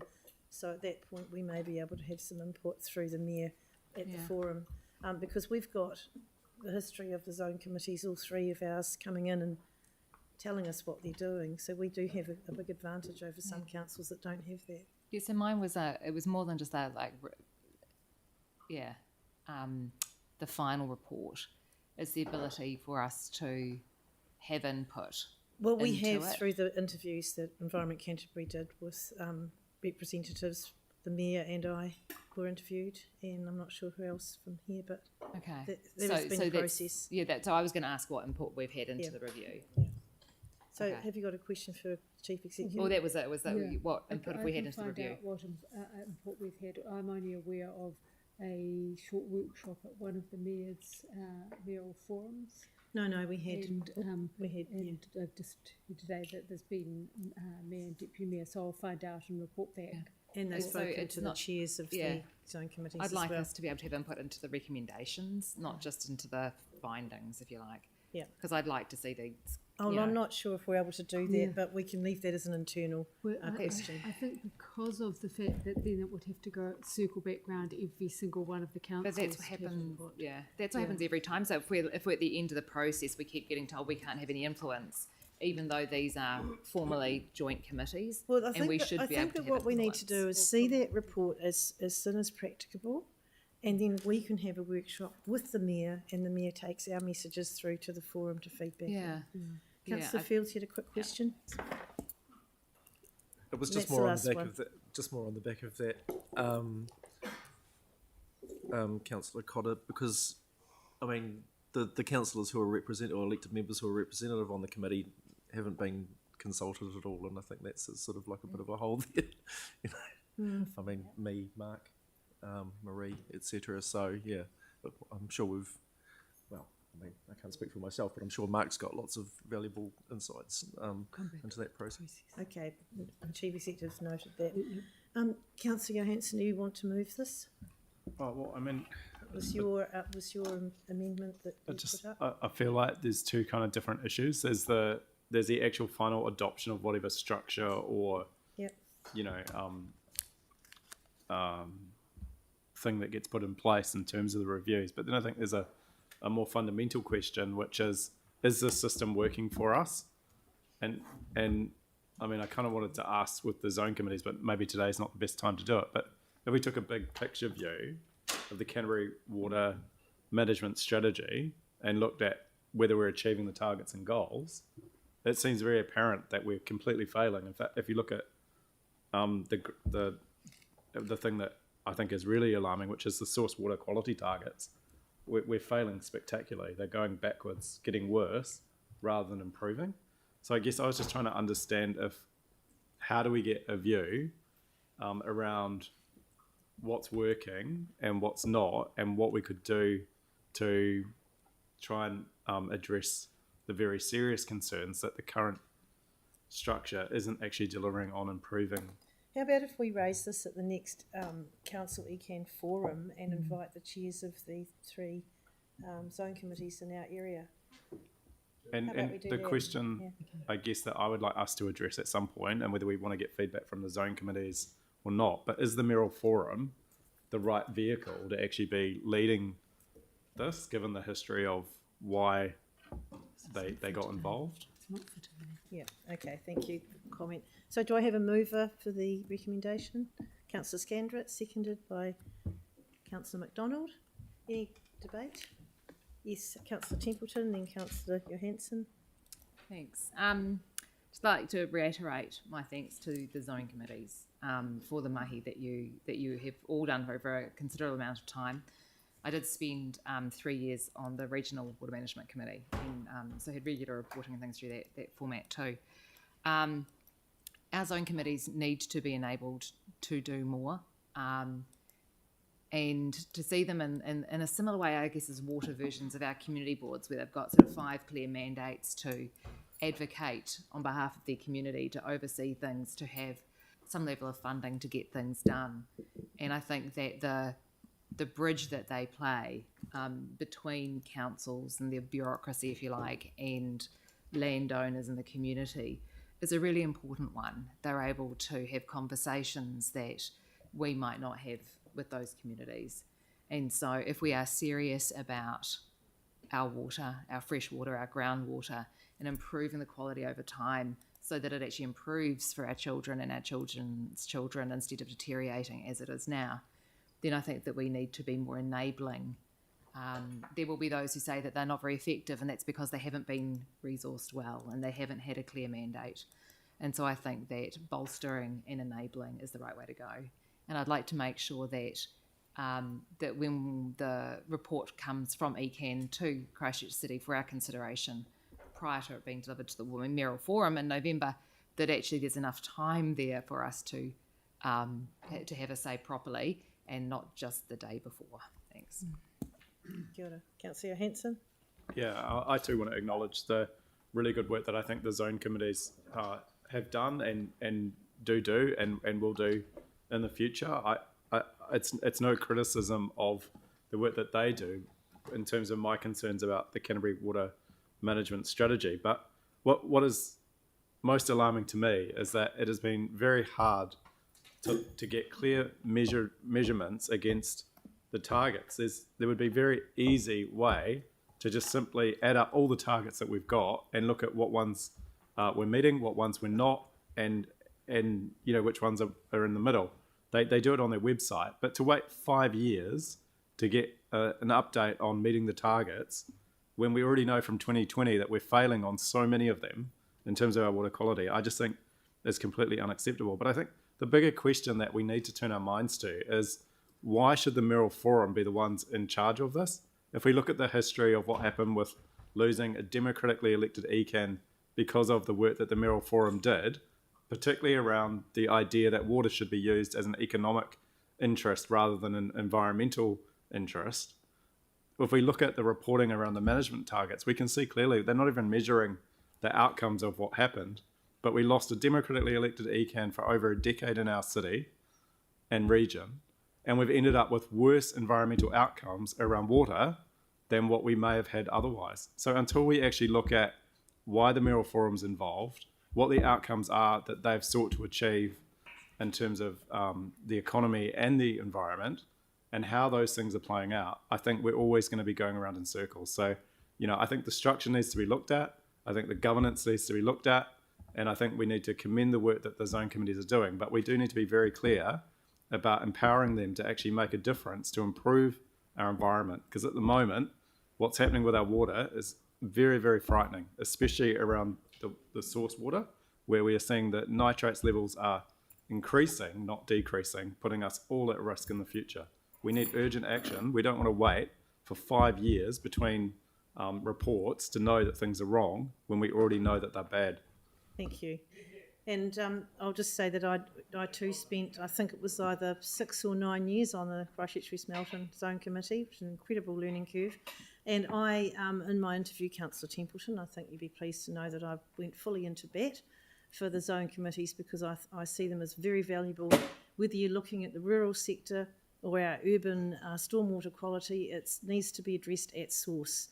And one of the best ways to do that is communication with the community, education with the community. The Stormwater Superheroes trailer is just a fantastic thing. And the Stormwater Superhero events, I think, awards is a really good one. And I'd like to see how perhaps we could partner and assist with running that award if the committee is struggling. And I can't see it being an incredibly expensive thing to run. But that creates awareness in the business sector. I think that the committees are very valuable, and I'd like to thank you for everything you do, and particularly making the effort to come in and speak to your reports to us. It makes such a difference. So thank you. And on that, are you right? On that note, I'll put the motion. All those in favour say aye. Aye. Opposed? That's carried. Thank you. Right, okay, we'll have a morning tea break now till 11:30. Back in for the fun.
have we got? Yes, we have the quorum. So this brings us now to item. Oh, just by the way, we're aiming for lunch from 1 till 2, and at which point we'll go into PX just before lunch, and we've got the PX at 2 o'clock.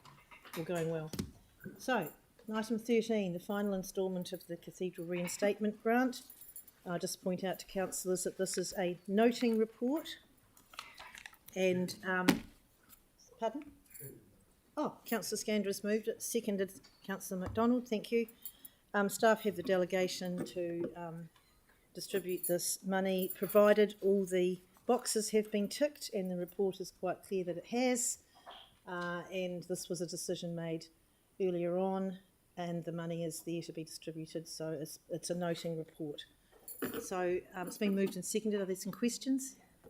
Right, I'll have to ask staff to come to the table, please. Thank you.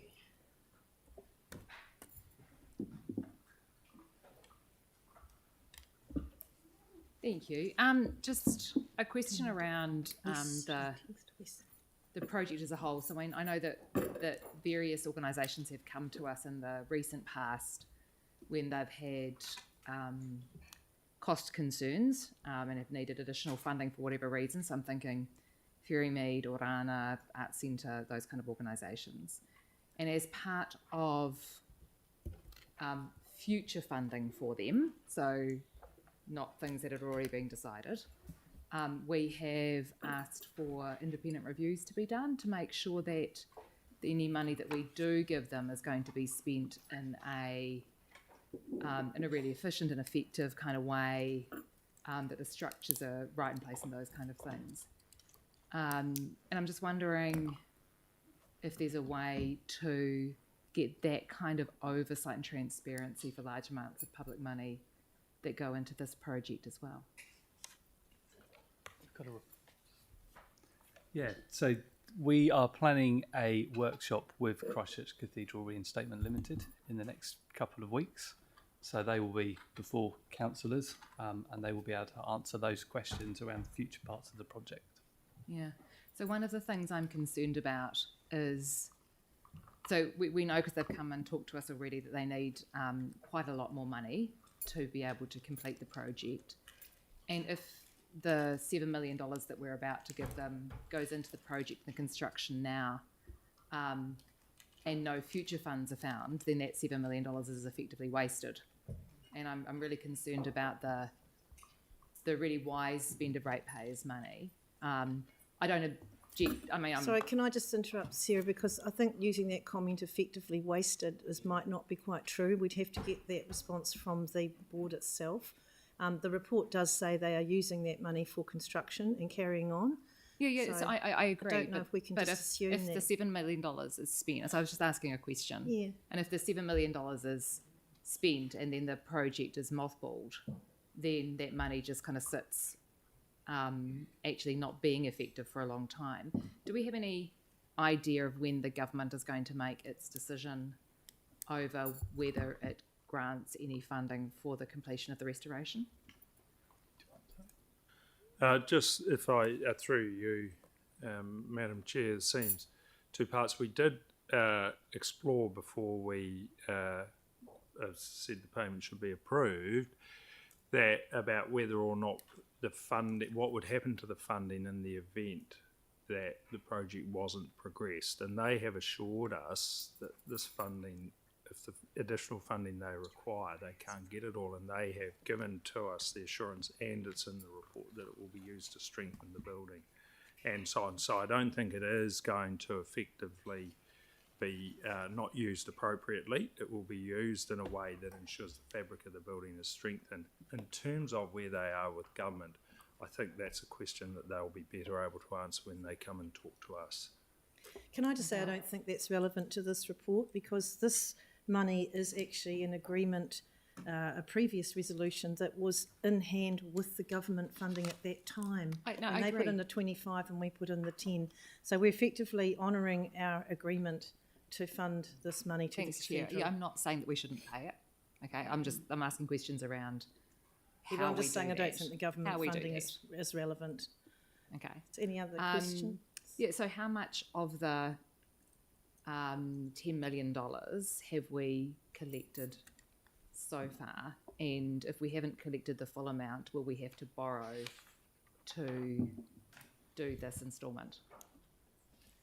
Through you, Madam Chair. So look, yes, we started collecting it from the 2018, and to date we've collected 6.5 million, and it's not a precise sum, but it's in that order because, of course, we're partway through a year, but we've collected that amount. There's been around about $500,000 of interest earned on that sum, if you like. So we don't, of course, it's not, money isn't treated in a project way, it's treated in a treasury way, but if we were to segregate that money, we've got about 6.5 in, it's got about 500,000 of interest.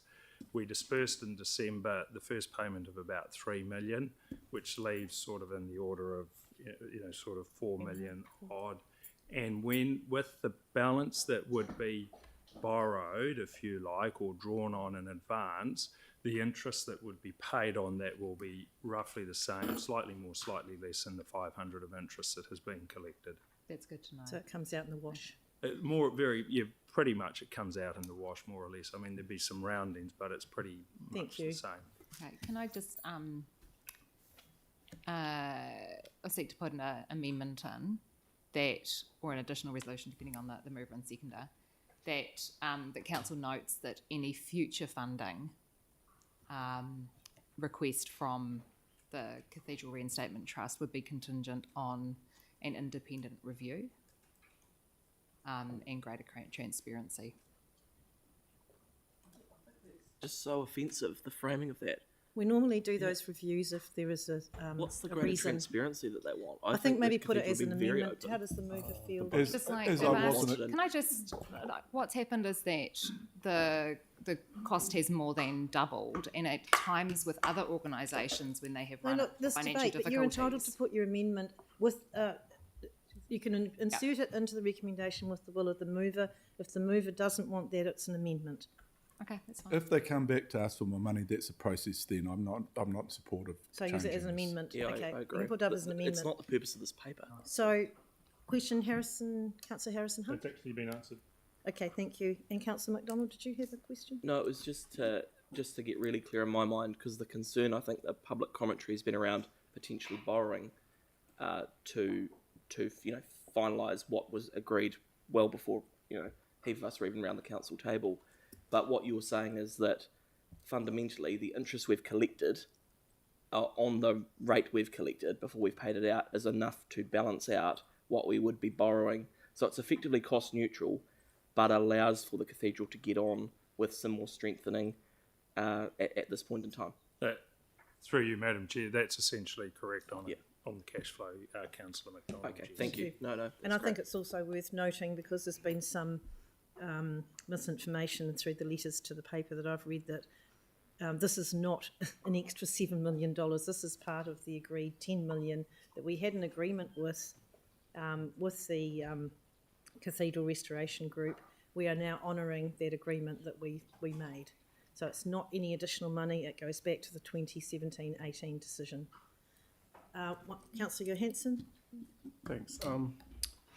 Two questions. One is, I was wondering why it took so long to sign a funding agreement, given that we passed the resolution in 2017 and the funding agreement was only signed in 2023.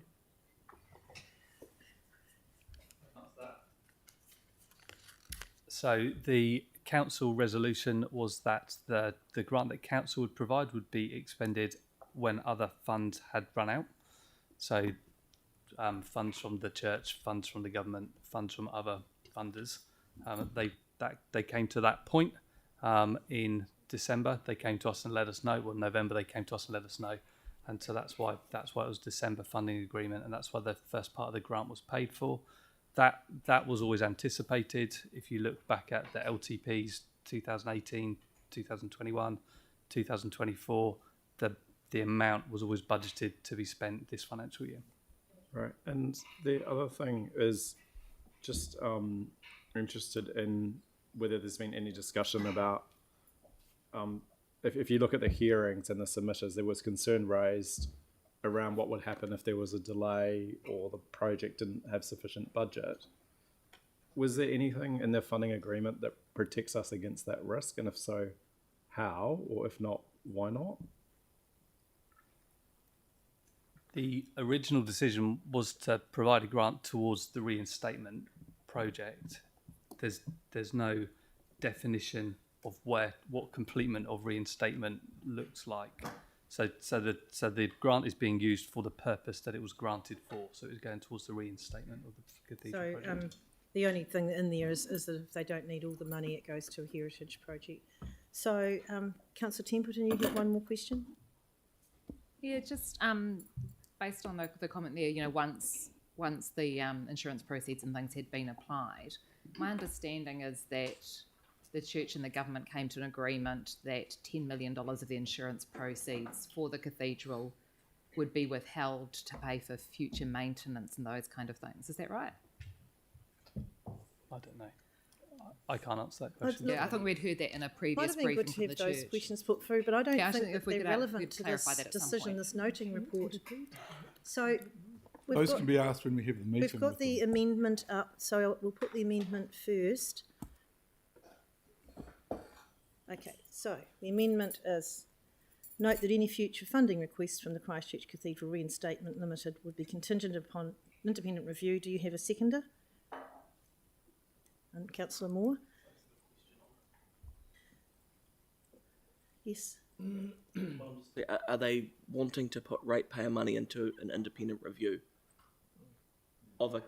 Because I mean, what I'm trying to understand is if it's even in order, because haven't we struck a rate which is maybe I've missed something because it was pre my time, but I thought we struck a fixed rate. And wouldn't any future funding decisions be considered at that point in time? How can we bind something we don't know is coming into? We haven't had a request for more money. There's debate. Okay, but no, it's a question on an amendment I don't think can be put. So I'd quite like some advice on that, because I don't think that's consistent with our standing orders. It can't be put. We haven't had a funding request. And we may not have a funding request. I think it might be outside the scope of what this report's about, but I'll just thank you. Just take 5, everybody.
If this was to occur, this would happen at the time. So thank you. Okay, so look, I'm not going to encourage debate on it's a noting report, so I'd really like to just put the motion. That's the original motion without the amendment, just noting that this funding will be released in staff delegation, and this is a report for transparency. All those in favour say aye. It's me. I'd like to debate. And if there is a debate, I'd like the right to finish it. We have to have debate on noting report? Yeah, you do. Okay, all right, thank you. Thanks. The Anglican Church originally estimated that the rebuild, a full restoration of the cathedral would be $221 million. And so we're quite keen to have a cheaper, more modern rebuild at around 60 to 70 million. However, at the time, and this has been well traversed, lots of legal challenges, those kind of things. And so it was the national government who commissioned the report that said it could be done for $105 million, although that might be tricky and risky. It was also the national government that brokered the deal to get ratepayer funding towards the restoration on top of its own contribution. And those contributions are well traversed, they were democratically done, and I don't want to revisit those. The Synod only agreed to restore the cathedral due to that funding contribution and the government intervention. And this puts the church and the city at a really tough place, and I don't envy the Trust, whose job it is to get the restoration done. But we've not yet heard about any potential government contribution to the latest substantial shortfall, and as a council we've not yet been formally approached for a contribution on top of the $10 million already decided.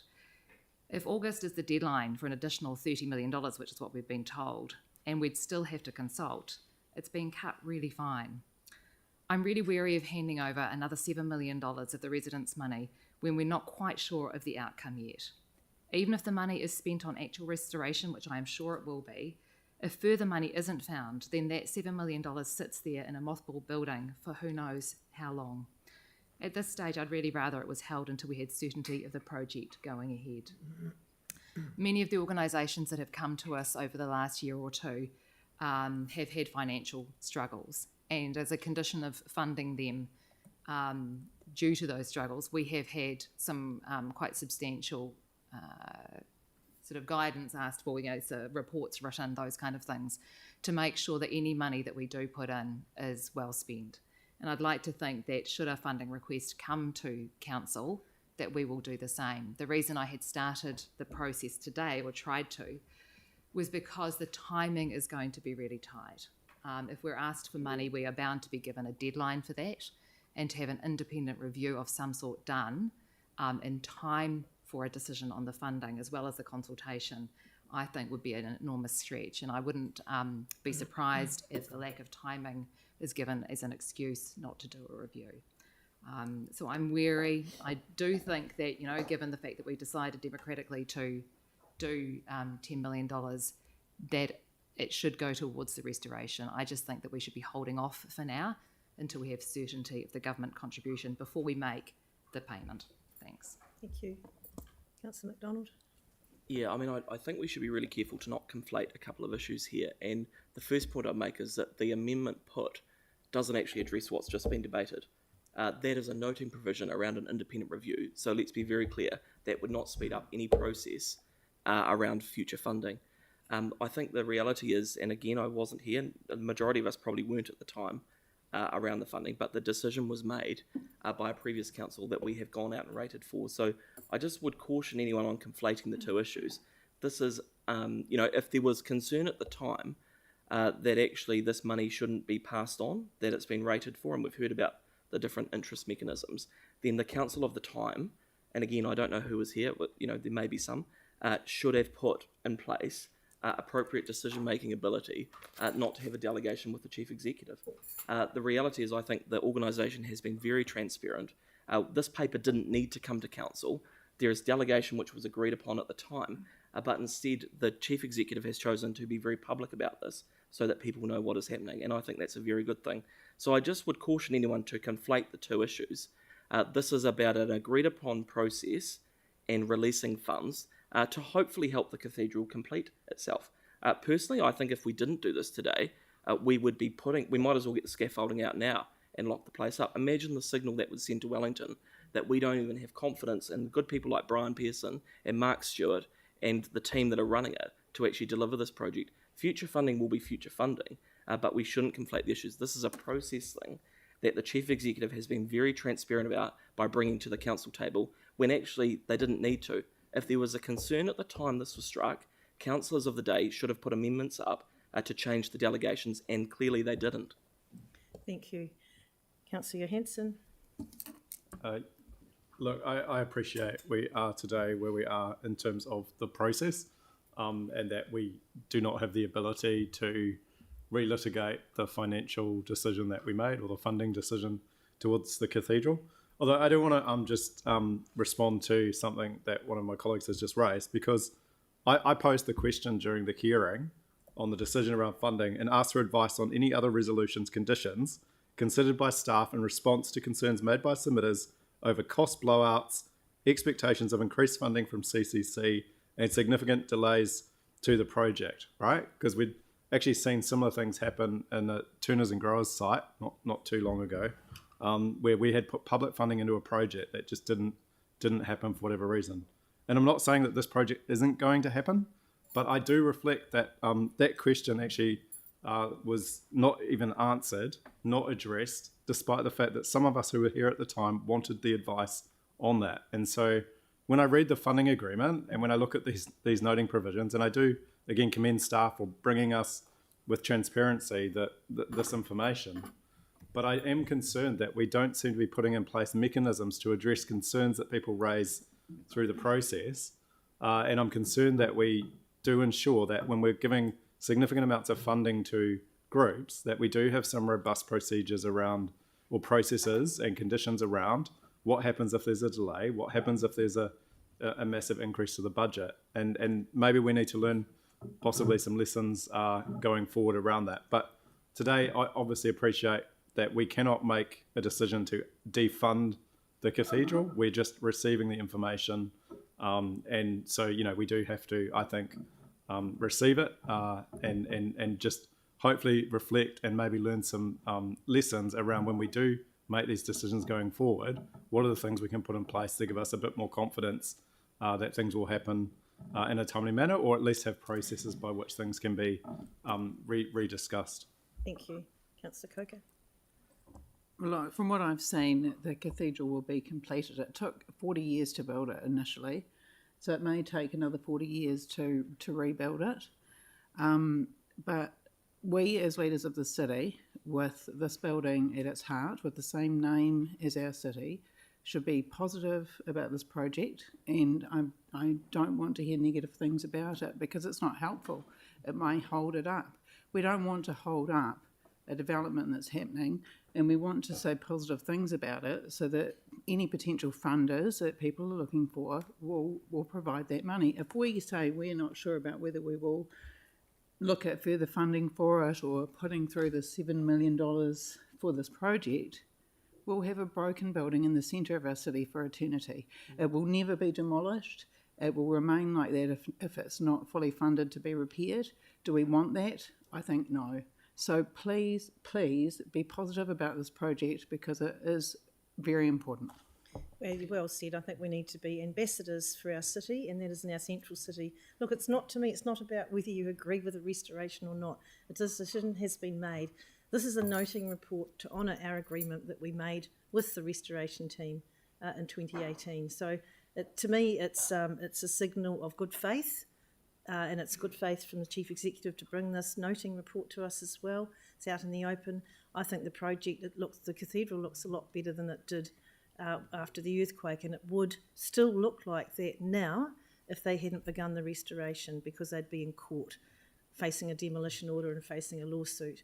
So it's a lot better than it was. It's safer. So it is good progress. And I agree with, well said, Melanie, that's really important that we are ambassadors for our city. Get behind it. The decision's been made. Let's go forward and wish them well. Councillor Harrison-Hunt.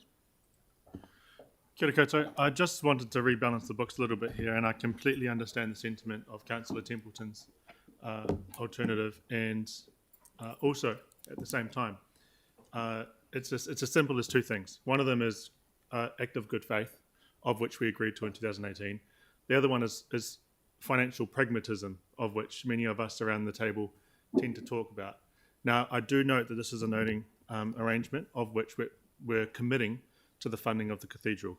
The Christchurch City Council logo is literally the spire of the Christchurch Cathedral. It is obviously paramount within the look of our city. It is the main character of around our city, and it's also named after our city, I take it.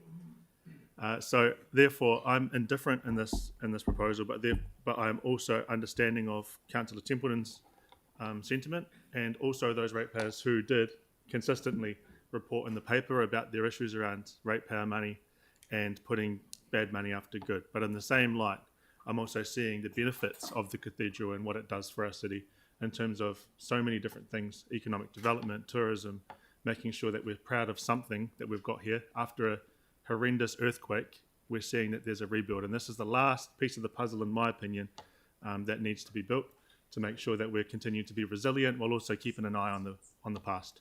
So happy either way. Kia ora. Thank you. On that note, I'll put the motion. Oh, beg your pardon? Yes. Yeah, thank you. Look, We have an agreement which we've entered into, and I don't think we can renege on it. They have met every benchmark, and imagine the difficulties they have been through restoring a heritage building. If you look at the town hall, you know, there was people there that didn't want to rebuild the town hall. It went over budget, and it was on the most investigated land in Australasia before the build. It was like a cheese factory after all the drilling. But look what we have, and it is busy. Christchurch is the #1 place for students in New Zealand. And why is that? It's because we have wonderful facilities. We have excitement. People want to be here. There are so many people coming to Christchurch because we have all these things, and you have to take risks. There are cathedrals around the world that have taken over 100 years to build. God, we do not want this, that obviously, but that is for the Anglican Church to deal with. Ironically, the only extra funding we've talked here was possibly the independent review was being called for, and it's insane. Let's let them get on with it, leave them alone to do it. Whether they come back to us for further funding or not is up to them. I was not a fan of the original $10 million, but I recognise we have to, as a city, move forward, and we would still be in court, they would still be in court if they chose to ignore the pressure that was on, and we would be in a worse place as a city. So let's get on with it. Let's support them as much as possible. If they come to us for more money, you can all debate that till the cows come home, but let's not have hypocrisy. Let's just get on to it. All those receiving the noting report, say aye. Aye. All those opposed to receiving the noting report, say no. Councillor Moore? Thank you. And have we got Councillor Kewen on there as well? Yeah, he's on the phone. Okay. He's on. So that's carried? He's on. That's carried. Thank you very much. Okay, now I'm sure we've got something else curly on here. Yes, here we go. Item 14.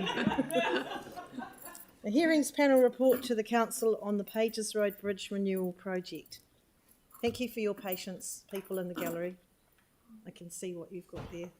So I'd like to invite the chair of the hearings panel, Councillor Donovan, to give us a brief introduction on how it went. Thank you. So, as we all know, today we're here to consider the hearings panel recommendations for the Pages Bridge Renewal Project. Getting to this stage in the project is a major step forward for our community and our city. Firstly, I'd like to start by thanking our dedicated staff for the huge amount of work and persistence on getting to this point. I also want to acknowledge my fellow panel members, Councillor Templeton and Barber, for their efforts and engagement through the process. It's been really appreciated. I don't want to go too much into the history, but it's worth noting that the Pages Road Bridge was built in 1931, which makes it 93 years old. It was badly damaged in the 2010-11 earthquakes and now operates at just 15-20% of the new building standard, which means it's earthquake prone. The new bridge will be built to handle earthquakes better, support emergency evacuations and adapt to future sea level rise along the Avon-Otakaro River corridor. As we know, it's a crucial lifeline for New Brighton, which has limited access in and out of the area. And with a 26% chance of a major earthquake in the next 50 years and possible tsunami, a strong, reliable bridge is essential. So, just touching on the engagement process, between May and July of last year, there were several phases of engagement. This included pre-engagement with the Community Board, followed by engagement with key stakeholders, and that includes direct engagement with community groups, transport stakeholders, emergency services, affected residents and businesses. In response to this initial feedback, a number of changes were made to the draft design, including addition of car parks on Seaview Road and also outside Nova Montessori. We then ran a public consultation process between July and August 2023 that reached over 30,000 people through various channels, social media. There was also door knocking, community meetings and online webinars. There was a strong focus on face-to-face interactions, and staff door knocked 70 properties on affected streets to discuss the consultation, as well as attending half a dozen local community meetings and 2 drop-in sessions. Reflecting this huge amount of effort on behalf of staff, we received a huge amount of feedback from 261 individuals and organisations. Overall, the results showed strong support for the project. Pages Road, 75% support.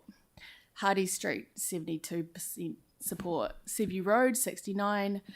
The raised T intersection, 69%. Rawson and Pratt Streets, 70%. In response to the public consultation, further changes have been made to the initial design. This includes additional parking on Hawke Street, Rawson Street and Seaview Road. The panel met several times this year in April and May, and we heard from a further 20 submitters who made verbal presentations to the hearings panel. So as part of this process, the hearings panel carefully considered all aspects of this feedback made by the submitters, and we requested and undertook a site visit to key project sites with council staff. Throughout the process, the panel took submitters' feedback extremely seriously and raised questions in relation to the staff report, presentation and public and verbal submissions. And all of this feedback helped influence the final recommendation and further changes. So touching on some of the key feedback that was addressed as part of the overall scheme design, several submitters advised the panel of their concerns, safety concerns about the shared path on Seaview Road. So in response to this feedback, the panel recommended changing the shared path to a separated path on Seaview Road to allow better separation between pedestrians and cyclists. Some submitters raised concerns about the loss of car parking near retail businesses on Seaview Road, as well as Roy Stokes Community Hall. The panel asked staff to investigate 2 alternative design options, and based on feedback from local businesses, the panel added time-restricted parking outside the rental operator, as well as asking staff to investigate adding 4 car parks opposite Roy Stokes Hall as part of the detailed design process. Moving on to Hawke Street, the panel looked at 5 alternative options. The final recommendation added 1 car park with the option of another 5 car parks to be investigated as part of the detailed design. Turning to Rawson Street, the panel added 3 car parks adjacent to the red zone in response to feedback from a local business owner, as well as landscaping and safety improvements outside the local dairy. And then in regards to concerns from submitters on behalf of Nova Montessori, these submitters raised concern that closing Owls Terrace on the corner of Hardy Street would increase traffic flow on Hardy and Collingwood Streets, and that these changes would reduce available car parking for pick-up and drop-off. The panel carefully considered these matters at each stage of the process and asked for additional information and clarification from staff. We also included this area as part of our site visit. To address these matters, the panel requested further information to be investigated and reported back to council. And the recommendations for further investigation included wider footpaths on Hardy Street to enable pedestrian egress in emergency and improving day-to-day safety. Several submitters raised concerns about the lack of pedestrian access to the school, so we requested staff engage further with the school to investigate a pedestrian refuge near the main gate. However, the school was not supportive of this, preferring additional car parking. So we have asked for staff to investigate the addition of a safe options during detailed design. The panel also worked to make sure that there was adequate space for car parking. In total, 14 car parks will be removed, leaving 45 on Hardy Street near the main entrance, and a total of 76 car parking for a school roll of 51. Other work was undertaken to provide more time-restricted parking near the school. However, the school indicated it did not require these. To conclude, the panel has proposed a recommended design based on the fact that it's the safest option in case of emergency evacuation and to improve safety, road condition and flood protection. The proposed design, which includes road closures, includes space for future stop banks that will protect the areas north and south of the bridge, including the school, from increased frequency of flooding as a result of climate change. I'd like to finish by acknowledging that this has been a long and, I believe, a very thorough process. And while the recommended design will not please everybody, The panel has spent a lot of time considering all the feedback, and I believe it's the best. We believe it's the best design to ensure safe and efficient travel to and from New Brighton and faster evacuation in emergency. And I'd like to move this item. Thank you. Do I have a seconder? Councillor Barber, seconder. Councillor Donovan, thank you for that excellent report. That was very, very clear. And I can tell by here that the hearings panel had a heck of a lot on their hands. I think you met, was it 4 or 5 times, plus the site visit? That's a phenomenal amount of work, and of course that comes with support from the staff. Do we have any questions? Councillor Harrison-Hunt? Just for the engagement team. Engagement? And transport, if they're okay coming to the table. What about Three Waters? No, not today. I'm sure we can't convince them to do that. Any emergency measure? Let's just get everyone there, yeah.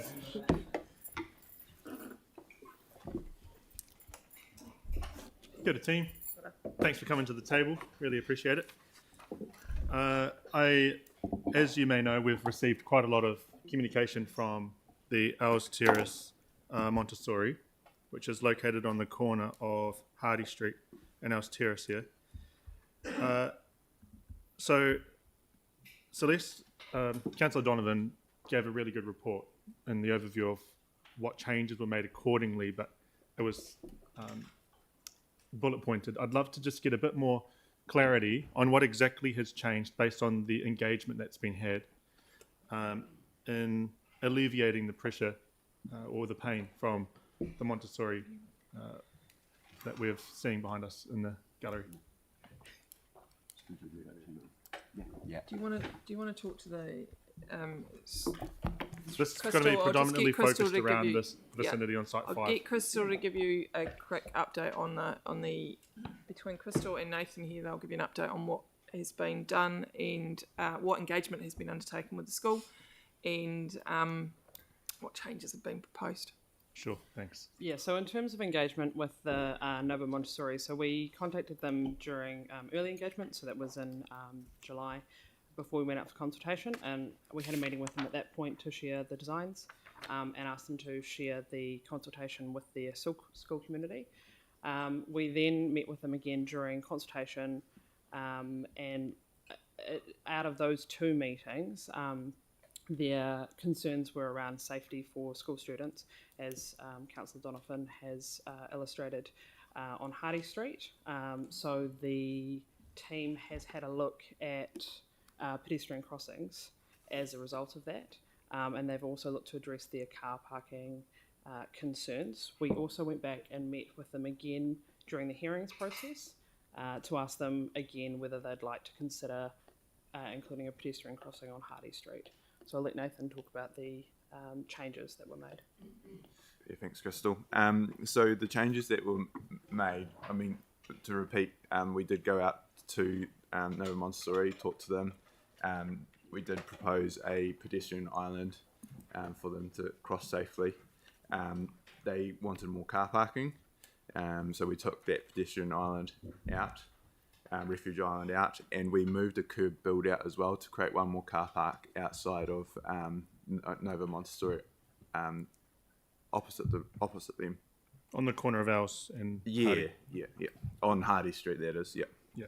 And also we've provided, I don't know how many options, but we've provided a few alternative options to the hearings panel about around this area, Els Terrace and Hardy Street. So I can't remember off the top of my head, to be honest. And we've also got a couple of actions during detailed design to investigate the wider footpaths and to investigate a pedestrian refuge island, and that was out of the hearings panel requesting that. Okay. That's covered off in resolution 3 there. Yeah. So I'm sort of not clear. So on one thing, so the argument from the Montessori was it doesn't feel safe for our kids. So you implemented a pedestrian island, and they said no pedestrian islands. We want more car parks. Is that what I'm hearing? Correct. Okay. And did they want permanent parks or temporary drop-off zones? They wanted to retain their P3 outside of their school. Okay. Yeah, We and did also ask them about time-restricted car parking on Hardy Street on the opposite side to the school, and they said that they didn't want time-restricted, just to be left as all-day parking. and I believe that we've also offered any other streets if they want to, like Collingwood or ours around near the school. We can provide time restricted parking. That's easy. Okay, and what's the speed limit in this vicinity here? The speed limit is currently 50. It is there's plans for it to be 30, but that's part of this Christchurch Safer. That's the speed management stuff that will come back. Oh, I'd love to see those, yeah. Oh, good. Okay, so it's currently 50. There's no changes or recommendations to make it 30 outside the school. Not as part of this, that's a separate project. We were coordinating that safer speed was going to come first, and we were going to implement design that would facilitate that. Oh, I see. Little chicken and egg thing. Yeah, that's a bit. Okay, that's all of my questions. Thank you. Thank you. And can I just remind councillors that this is a hearings panel report. Our options are to accept the report or send it back to the hearings panel. So it's not an opportunity to go over the whole thing. I mean, and I really appreciate your questions about Owls Terrace and the Montessori. That's relevant. So if we can just remember that. Councillor Scandrett and then Councillor MacDonald. Yeah, and thank you to the three councillors that were on the hearings panel. It's always a lot of work and hard, but well done, so thank you. Two things. I think Tyler mentioned one with regards to the 30k in front of schools. That's just a standard now, isn't it? So that will happen at some stage. Yeah. And so it's obviously spreads out a wee bit so cars have to slow down. And that corner that where Hardy Street's now being, or Els Terrace has been diverted onto, is going to be a raised platform. So correct. So yeah, they'll slow down on the corner. Okay. Els Terrace, from my mind, if I was looking at safety for my children, that's where I would be dropping them off, and obviously I'd have to get up a bit early to get in there. So what are you looking at? Kind of, you mentioned you could put time parking on there to ensure that no one parked there all day. So is that what you're looking at for that? Because I see that you've closed Els Terrace, so between Hardy Street and Collingwood Street, it's a cul-de-sac. It will be a cul-de-sac. The offer's been put there, and we can come back and deal with that. That's not a difficult situation to resolve. Yeah, but as there are only two private houses on that stretch, I would imagine that you've got detailed design to go through yet. Thank you. Okay, Councillor MacDonald. Yeah, thank you. Two different questions, and one of them might be for the legal team. So we received a letter yesterday about some concerns around the process and potential judicial review. I just wondered if anyone had a chance to have a look at that and if they could provide a view on that. We can provide a view on it. We've probably reviewed it. Yeah. Helen would be the other one if you want it. Through the chair, yes, councillor, we've reviewed the letter. There's no reason that's raised in that letter to prevent a decision being made today. My advice is you're open to continue. If there are questions that come about in your mind from that letter, you're welcome to ask those of the staff, particularly in relation to the process. Okay. So there's nothing preventing us making a decision today, in your view. Okay. And just the other one is just so I'm clear in my mind. So it's quite a big project what the hearings panel have considered, and I'm thinking about the public commentary at the moment around just actually the bridge and that being the lifeline. And I know the mayor's obviously been doing some work around how we get some funding from Wellington out of that. Can you just talk me through if there's a stage process or what that kind of looks like? I mean, am I right in saying for implementation? Yeah. So like if government come back and say, look, we're going to give you, I don't know, 30 or 40 million towards this bridge, can we just do can you just talk me through how that would work? We still have to come back for our procurement plan, so that's where we would look at staging the construction and staging the implementation of this over time. Yeah. There is some fundamentals that with the bridge need to be done. The approaches need to be done at the same time. Probably makes sense to do that piece of a large chunk of that piece of Pages Road that you see. Towards Anzac Drive needs to be done anyway to realign it, and the intersection, the T intersection on the New Brighton side of the bridge needs to be done to make the bridge function well.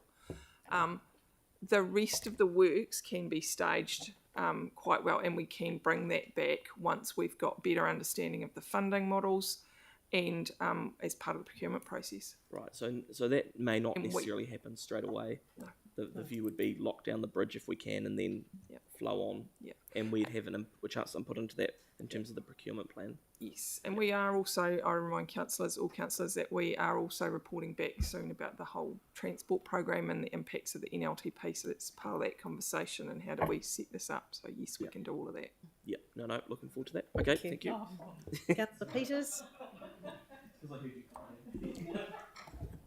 Thank you.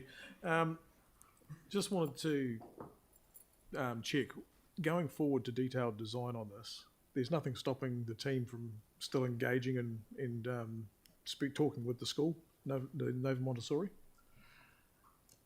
No, nothing preventing us engaging and talking to them, but the approved design is the approved design, and staff are, and the resolution is for staff to deliver the approved design.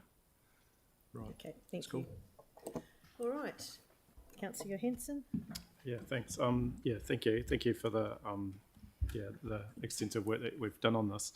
I was just wondering, is there a project for us to get updated on, or a process for us to get updated on the Lifelines study? I'm just mindful that we had Orion in here the other day, and there's a number of concerns around. So it is outside the scope, Councillor, but I think it's a good idea. But Well, no, in terms of understanding, in terms of Pages Road Bridge, have we looked at the Lifelines that's the question. study that was done Yep. and ensured that the design takes into account the risk factors? Yes. And and can we answer that one? Yes. Yes, that's a we yes. have. So we could make that available. It is Pages Road is a Lifelines bridge, and it's been designed as a Lifelines bridge. So is there like an assessment of the different services and stuff that we can see?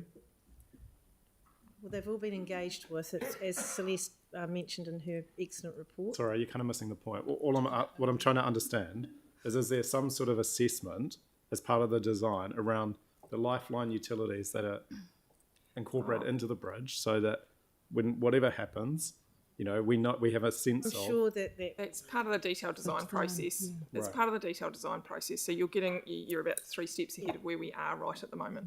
Okay. So that's good to know. And then the other question I had was in terms of Pages Road, and I see one of the recommendations is around looking at the MCR, but I'm still struggling to understand why we can't get access to the high-level route assessment for that MCR, given that there is other corridor works happening connecting into the Pages Road Bridge.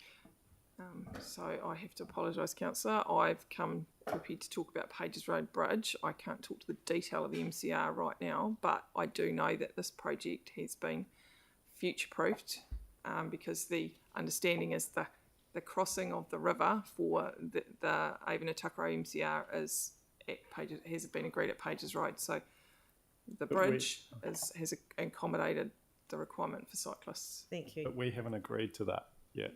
So we haven't approved the route.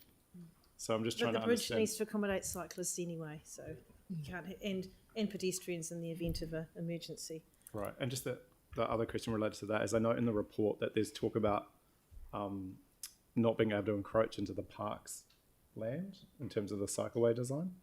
Is there? I couldn't quite understand the logic around that in terms of having not having a separated cycleway off road.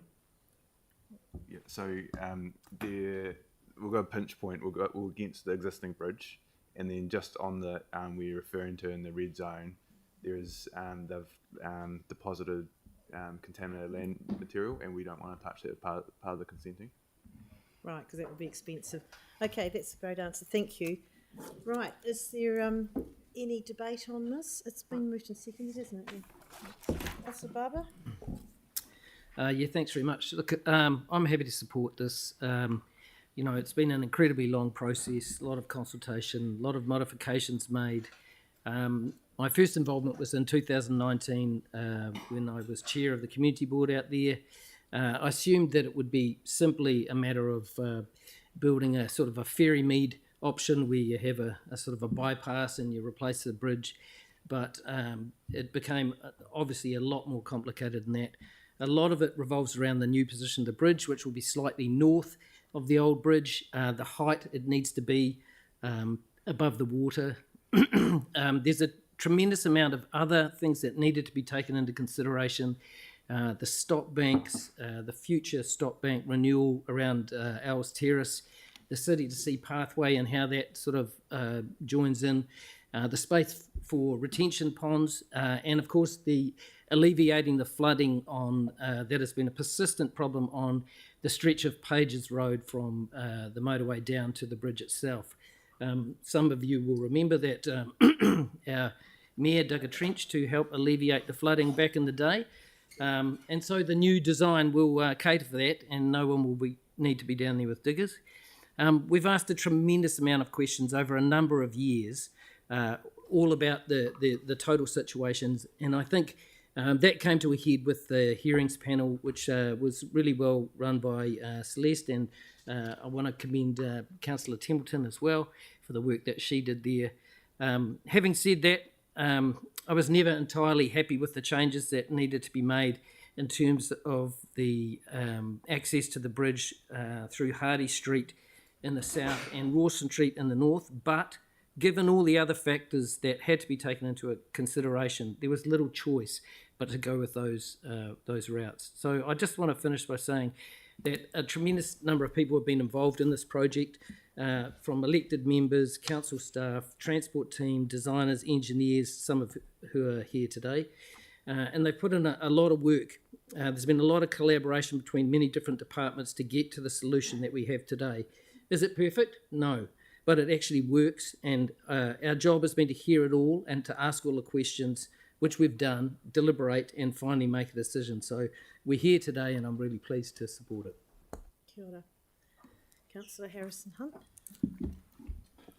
Kia ora. I just want to commend the hearings panel on the amazing work, and Councillor Donovan for giving a great overview of what went on during the hearings process. And within that process, it's very, very substantial. There's quite a lot of information, and we got a spreadsheet on all of the engagements that happened. So therefore, I'd like to also commend staff for the amazing work they've done. Looking over the site plan, the only issue that really popped up was obviously the Montessori's issues. And as it stands right now, for me, having a daughter that goes to kindergarten on one of the busiest roads in Christchurch, this looks like a dream. Reason being is it's easier enough to turn down Collingwood and go down Owls and drop your child off safely. Also, those P3s are great access points. The only thing that confused me around the safety issues was the pedestrian island and the refusal of having that, because we also know around the table that anyone would love a pedestrian island in our ward. So that there sort of defined it for me around what approach we should be taking. I feel like this is the right one. So therefore, I'm really happy to support the hearings panel's recommendations. I commend staff, I commend the hearings panel, and thank everyone for their work. Kia ora. Thank you. All right. Councillor Donovan, do you want to close? Is there anyone else? There's Councillor Johansson. Yeah, thank you. I too just want to acknowledge the work of the hearings panel. I'm a big fan of having hearings panels being able to listen to concerns that submitters raised and then make the appropriate recommendations and changes. I think it's a really good model for engagement, and we should. I would prefer to see us do more hearings panels on issues that we're dealing with, particularly around complex designs. I also want to commend the hearings panels for the recommendation around the MCR and looking at prioritising that, given that it's just so frustrating that we don't know what the route is. We haven't approved the route, but we know that it's going to go in this kind of area, and we've got even just a little bit further up Pages Road, we're currently rebuilding curb and channel and leaving huge amounts of road reserve that could actually have a nice cycleway without having any impact on people. So the more we can do things together and get synergy around design, the more efficient it will be and the better outcomes we get for our community. So I'm very supportive of Resolution 4. I think it's just very hard to comprehend, given how much time we've spent on that one in terms of putting additional budget on to get the design, why we're so far behind in terms of getting at least a sense of that route being confirmed and being done. But the tragedy of this, although we celebrate today that we're building the bridge and that we're moving forward is that Skirt actually did a design many years ago. So actually, following the earthquakes in 2011, there was already a design done to repair the Pages Road Bridge. And it was a replacement, and it was going to cost $14 million, which we were going to pay 7.7, and NZTA were going to pay $7 million. And unfortunately, and I do want to acknowledge previous councillors like Councillor Livingston, Glenn Livingston, who advocated for it. It got taken out of the Skirt program, and the cost got put back onto the council in the future. And I think that was really, really unfortunate. So let this be one of those lessons from the earthquake around optimisation of skirt repair programs that has meant that we've ended up picking up a huge increase in cost to our residents because of the way in which the government treated us not fully funding the earthquake repairs that were needed in our communities. And it's a real shame that this project has taken so long, but today obviously is moving it forward, and I'm supportive of it. Kia ora. All right, I invite Councillor Donovan to close.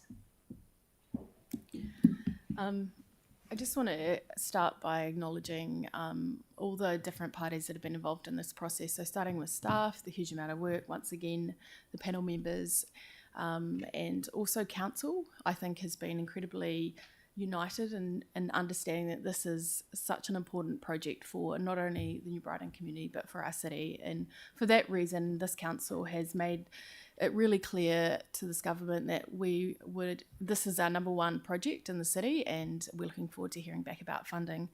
I also want to acknowledge the huge amount of engagement we've had with community and how useful that has been as part of the process. So we've made a number of changes to the design throughout the process, and I think the best way to deliver these projects is with community, and I think it's really important that this process has delivered on that, and you can see that through the recommendations. There have been a number of changes made to address the different concerns that have been raised, and I just want to conclude by once again saying that with this project, today is a milestone in that we're moving forward, and that's the key thing. We're moving forward on a project that will provide faster evacuation, better access to the area on a day-to-day basis.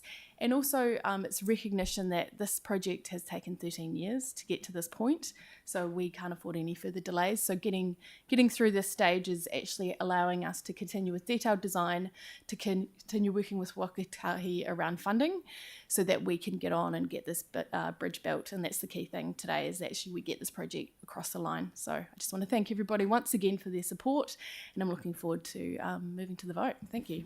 Kia ora. Thanks, Councillor Donovan. Well said. I'll put that to the vote. All those in favour of receiving the hearings panel report, say aye. Aye. Opposed? That's carried. Thank you, unanimously. Right, item 15. The council submission on the government's proposal to, and this is what it's called, make it easier to build granny flats. So we will probably require staff at the table. Ike, welcome. Question? Oh, you said you had one little something you prepared earlier. Thank you. I'm happy to take the submission as read and answer any questions you may have. Okay, Councillor Moore. Thank you. The submission talks about the city being exempt from making it easier to build granny flats. It seems very heavy-handed.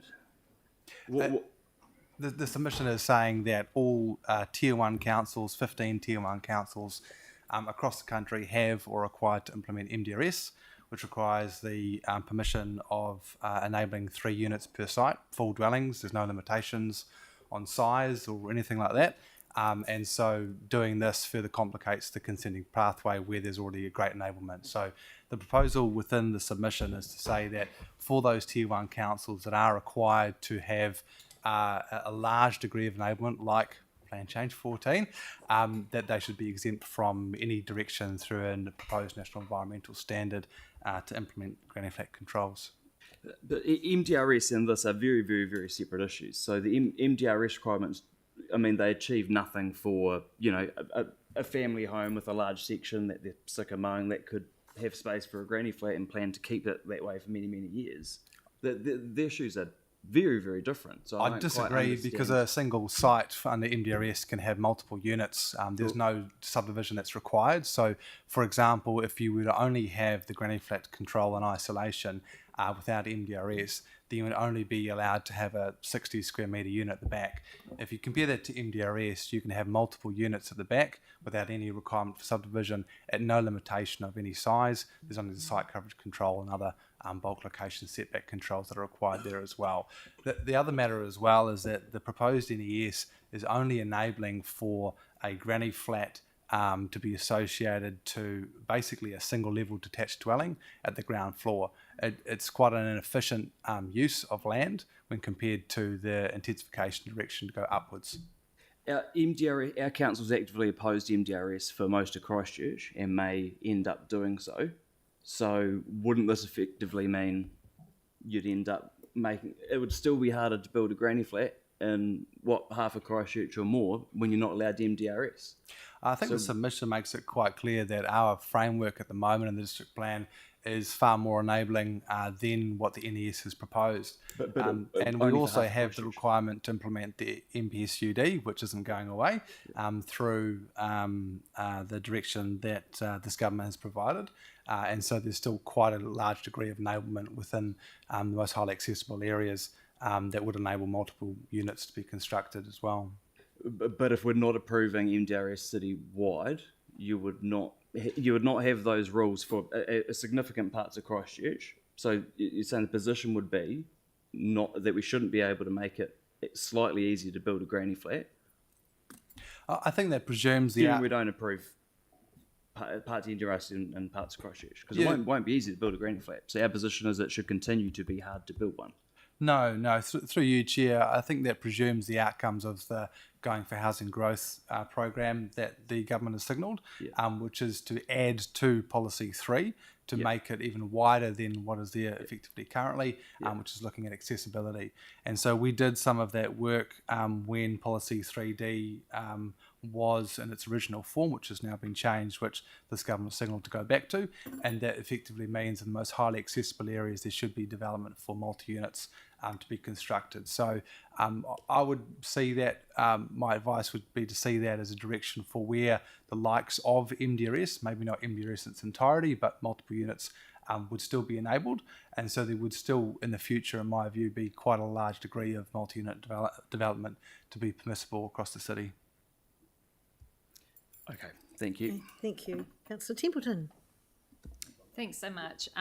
It's fair to say that it's a very technical submission, and from what I could read, there's lots of really good stuff in there about, for example, floor levels, those kind of things that would be needed, which is good. But I do agree with Councillor Moore in that I think that we should be making this easier, and given that the government is going to make MDRS optional, I do think that having a submission saying that Tier 1 councils who have to do MDRS should be exempt is probably not where we should be at. So if MDRS does become voluntary and our council does decide not to do it, then I do believe we should be making it much easier for single level dwellings on the back of properties. So have we got the capacity and the time to be able to change bits and pieces within the submission? Yeah, so the submission period, I believe, closes on the 12th of August, so we have a few days. Okay. So we can, if you will, tone down the exemption direction. Yeah, I think so. Or take out the exemption direction. And yeah, I think that's probably good. The other one was on the permeability. So we, my understanding is that the current MDRS and PC14 kind of stuff, no, the government direction on those was 40% permeability. Is that right? No, that's incorrect. There's no direction in MDRS. Coverage? I thought we had permeability was in the... No, so the MDRS says that additional standards, well, the Act, more than the MDRS, says that additional standards can be introduced for permeability. PC14 doesn't introduce any of these. There's a site coverage control for building coverage that MDRS directs at 50%. and some leniency that PC40 introduces on that, but there's no permeability I controls. thought that was 50% site coverage and 60% non-permeable. No, that's incorrect. Ah, okay. Okay. In that case, 30% is good, but would we prefer 40? Like, especially if you, yeah. The advice that we've received is that a minimum of 30% is desirable. Beyond that, it can potentially become tricky to develop, but 30% works best. We're still working through, obviously, the modelling for catchments for stormwater management, but at this stage, the advice very much is 30% at a minimum. Okay. Thanks. I'd like to propose that we maybe get a small group of councillors together to Yes, we're just working sign on off that. on If that we based on the feedback and stuff that we get. We give the guidance to what we want, and we can Around- even if it's me and you. Maybe Sam and council's Sarah. happy with that. Yeah, Two of something us. like that. Are you happy with that? Councillor Moore, King.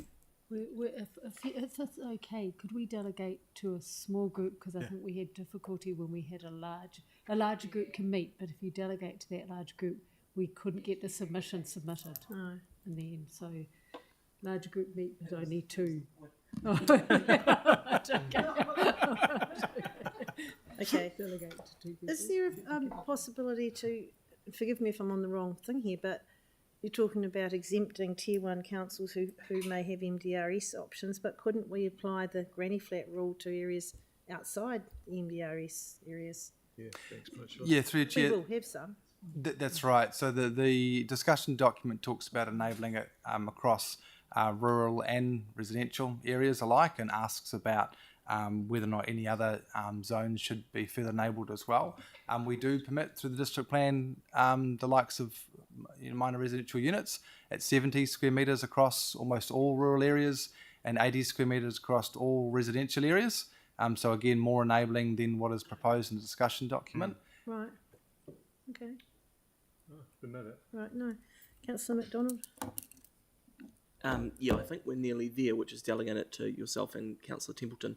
But I just want to be clear, because I agree with Sarah, I've said that publicly now, and Andre, around removing that submission point around applying for an exemption. Because to me, when I read it, I kind of went, why would we do a submission? I mean, our submission would just be, we want to not be included in this proposal, basically, if that was the case. So I'm keen to delegate it, but I just, and I think that's what you've both picked up anyway, is to remove that submission point altogether. Yeah. So I don't know if you need that in the wording, or whether you're happy just to pick that up. Yeah. Pick it up. Cool. And well, then is I'm happy to an move it. understanding that you'll talk to their consult with other councillors. I'm happy to move it then, if you like. Yep. Okay. Yep. I've got a couple more questions. Councillor Coker. If MDRS was implemented, they wouldn't stop granny flats being built, would it?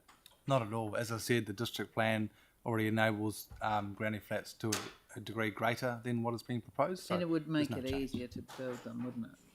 Sorry, I didn't It catch would that. make it easier to build them as well. Yeah, so there's two changes fundamentally here. There's the planning side of things in terms of the district plan changes through a national environmental standard, and there's also changes through the building code, the building act, I should say. And so we've submitted on both of those. So if we were to be silent on terms of the exemption side of things, then there's still an element in terms of the building act being more enabling to permit that as well. Okay. Harrison Hunt. Councillor Harrison Hunt. Kia ora. Can you talk to me about 4.10.4, which is the simple building consent, and what's involved in that? The which, sorry? There's Simple a building consent. proposal for a simple building consent? Yeah, so from what I understand from my colleagues in the building consenting space, there was an amendment made under the 2012 amendment to the Building Act, and that allowed for the possibility of creating, I guess, different pathways for different regimes of building consenting. And so what we're advocating for is to utilise the changes that were introduced in 2012, which, as far as I understand, haven't been used, and to make a simple building consenting pathway. The purpose of that really is to ensure that there is a third-party oversight and overcome the potential risks of insurability, quality assurance, saleability, so on and so forth that's outlined in the submission. Okay. So we're effectively saying we want to utilise a framework that's there in the legislation. So the district plan essentially is a bit of a backstop just in case, because I'm sort of wondering, and this is a little bit ambiguous, but the industrial residential interface. Here I am thinking that, with my multicultural hat on, that there is potential for people to build granny flats non-consented in, say, for example, outside a factory. It sounds weird, but it actually happens quite often. There's quite a lot of migrants in Riccarton, in particular, that have 12 people in one home. So I'm wondering what the protections are for things such as that. Yeah, absolutely. So what we propose within the submission is to link the restrictions to qualifying matters lens, Okay. rather than what's called Section 6 controls. Section 6 are matters of national importance within the RMA space, and it's a very high bar. And what we're saying, we need to bring it back to someone that is more equatable to what we have through intensification anyway, and this existing framework of qualified matters, which, like you say, would align with the controls for industrial interface as well. Okay, and through the NES, are there any restrictions around setbacks from waterways, things like that, and implementing granny flats?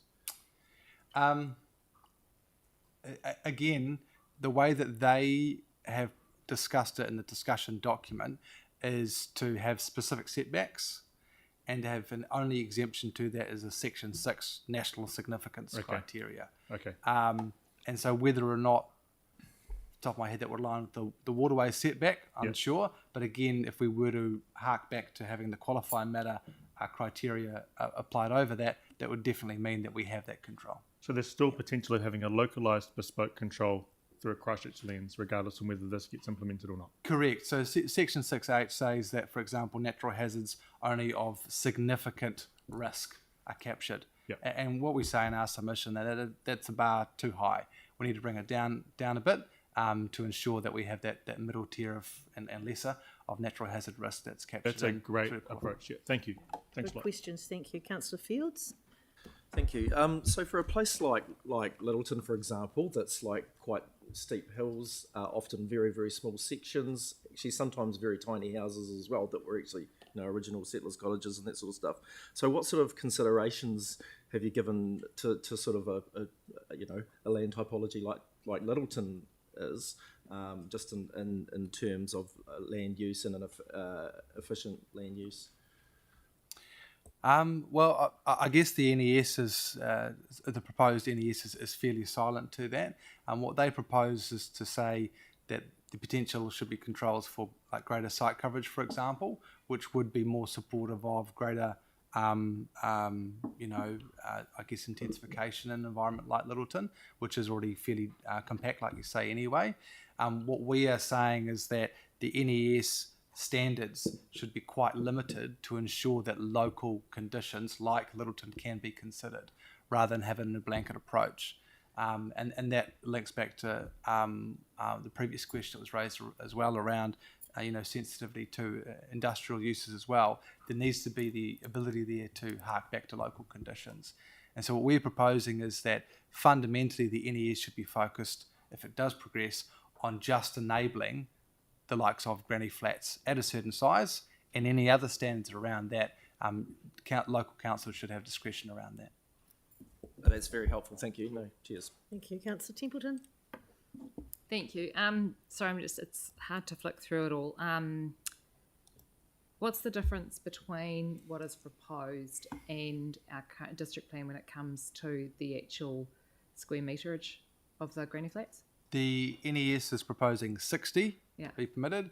We enable within residential 80 and within rural 70. Okay, so this would be more enabling of smaller ones. So it's a maximum ceiling. So we are more enabling in our district plan. Oh, okay. Yeah, so it's not a minimum. Yeah. It's not a minimum. The only caveat I'd add to that is that our district plan does introduce a minimum. So we have a minimum size of 35 square metres. Yeah. The NES doesn't have that. So if you wanted to have a 20 square metre unit, for example, the NES would enable you to do that. That wouldn't be enabled under our current district plan controls. No, that's fine. And when this was first came out in the media, there was more than just the granny flats talked about. There was apartment standards, those kind of things. Floria, for those, is that a separate submission we'll be getting, or do we just not comment on those in the submission? You may be talking about the Going for Housing Growth element, Yeah. which talked about balconies and things like that. Yeah, that is a separate point. Okay. That's It's a anticipated separate- to come out early next year. Okay, no, that's fine. Thanks. Okay. So it's been moved. Do we have a seconder for this? Councillor Harrison Hunt. Is there any debate on this? Councillor Moore? Yeah, we'll just touch on it because I think it's quite a positive thing, and it seems to me like a really sensible move from the government. There's no silver bullet to addressing a shortage, but simple practical steps along the way are a good thing that we should be welcoming with open arms as a council. There's a massive shortage of one-bedroom spaces. More than half the wait list for social housing in Christchurch is for one-bedroom spaces. Many are forced to live in shared housing situations that they hate. The reason being there's a lack of one-bedroom spaces. The amount of red tape to build one is excessive. It is a nightmare to navigate, and does make a whole lot less feasible to do so. I don't think there's going to be a massive tsunami of granny flats being built. I think, if anything, this would lead to a very small and modest but helpful uptick. Right now, you could demolish a house and replace it with a bunch of townhouses. So to say that single granny flats added would pose an unacceptable infrastructure challenge just doesn't make any sense. Granny flats don't take away from sunlight from neighbours. They shouldn't upset anyone. They add 1 or 2 people to a section at most. So thank you to colleagues for identifying a sensible way forward for our submission. I say, bring on the granny flats. Okay, I'll put that motion. All those in favour say aye. Aye. Against, that's carried. Thank you. Aye. Thank you. So we've got 10 minutes. Item 16. It's pretty straightforward. Some amendments to some delegations. Do I have a mover for item 16? Councillor Johansson, and seconded Councillor Goff. Is there any questions or debate? I'll put that motion. All those in favour say aye. Aye. Opposed, that's carried.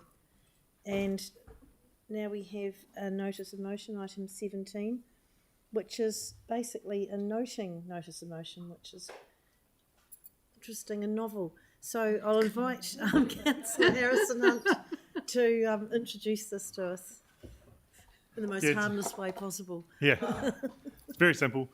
So there are some local residents, particularly the Deans Ave residents, Deans Ave Precinct Society and the Christchurch Girls High School came to the community board for a couple of requests. The community board supported to try and keep the Northern Line cycleway. It was a bit ambiguous in the long-term plan because one part of the budget within Riccarton was taken away. So we actually got rid of some budget in the Riccarton line, which was the Northern Line cycleway line. But I have received advice from staff that it is not the case, and we needed to let public know that is not the case. The Northern Line is still going to be underway, and they are looking into working with Key Rail, surprise, surprise, and also improving Darville Street and the Kilmarnock Street interface for making streets safer for the Girls High girls. So that there is a catchment which has now become an arterial due to Riccarton Road being congested. So what this does essentially is give staff the mandate to be able to look into it a bit more. Simply a noting amendment to say, elected members have got their eyes on it, we're keen to see how it goes, and then we'll vote upon it with the shovel-ready funds in September. So. Second, who wants a second? Councillor Fields. So it's just a T's and C's motion really, just to get staff to understand that this is what this part of the community would like to see, and they'll be able to address it accordingly. It keeps it alive, it keeps it visible for you. Yep. And just on that note, we're opening the stage 2 section of the northern part of the Northern Line on Friday at Barnes Road, so it'd be good to see the bottom bit finished eventually as well. Fantastic. Okay, I'll put that motion. All those in favour say aye. Aye. Against, that's carried. Thank you. And now, we've got another notice of motion here. Councillor Coker, you've got a emissions thermometer idea here. Not much to say to this. This was brought to my attention from by a resident, Paul Brodie, who actually comes to council to talk about climate change a lot. And I think this is a great idea. I know the advice from staff is maybe we don't get enough data to update it as often as we might like, which in itself I think is possibly an issue that we could be highlighting. But this doesn't need to be something that is costly. I think it's just about trying to get into the public's mind, the general public's mind, a bit more about what our targets are, where we're currently at has been measured in terms of emissions, and to try and encourage people to think about what they're doing every day. And yeah, this could be something quite small. It doesn't need to be expensive. So I think it would be good to look into this and to, we do have we have our 2030 goals to halve emissions. So I think highlighting that through this would be good. So it's pretty simple, really. Yeah, I mean, it's asking for advice. So you're really supporting it in principle, pending advice from staff on the mechanics of it, I suppose. Any other questions on this? Councillor Moore? Thank you. Just wondering if it's worthwhile noting somewhere that you're looking for something reasonably simple and straightforward, not something overly complex and expensive, because local government and indeed central government can get a bit carried away on these things. You've and got make a more complicated than they need to be. you could paint something up for us. Well, there's an example of what kind of information could be contained in one. What might be good in terms of advice is to get some options. I mean, it could be something that's even just electronic potentially, but I think it would be nice to have some static signs, even if they're small somewhere. I don't know. Yeah. I think just lots of options would be good. Add the word in on the approximate design, comma, cost and location. And maybe a range of. Yeah. 'Cause I'm not looking for this to be an expensive So I thing. would assume that you might work closely with a staff member on what you're wanting somehow. Yeah. Nice one. Okay. So pending advice. Did you want design, cost, and location? Is that okay? And that has to be agreed by the majority of the meetings. It's a Yep. notice of motion we're dealing with. Do you want the word design in there? Okay, so supports pending advice from staff on approximate cost, design and location. Okay, it hasn't been moved yet. You're moving it. It hasn't been seconded yet, so that's okay to change that. Approximate cost, the design, the approximate cost stay together, so it's design separate.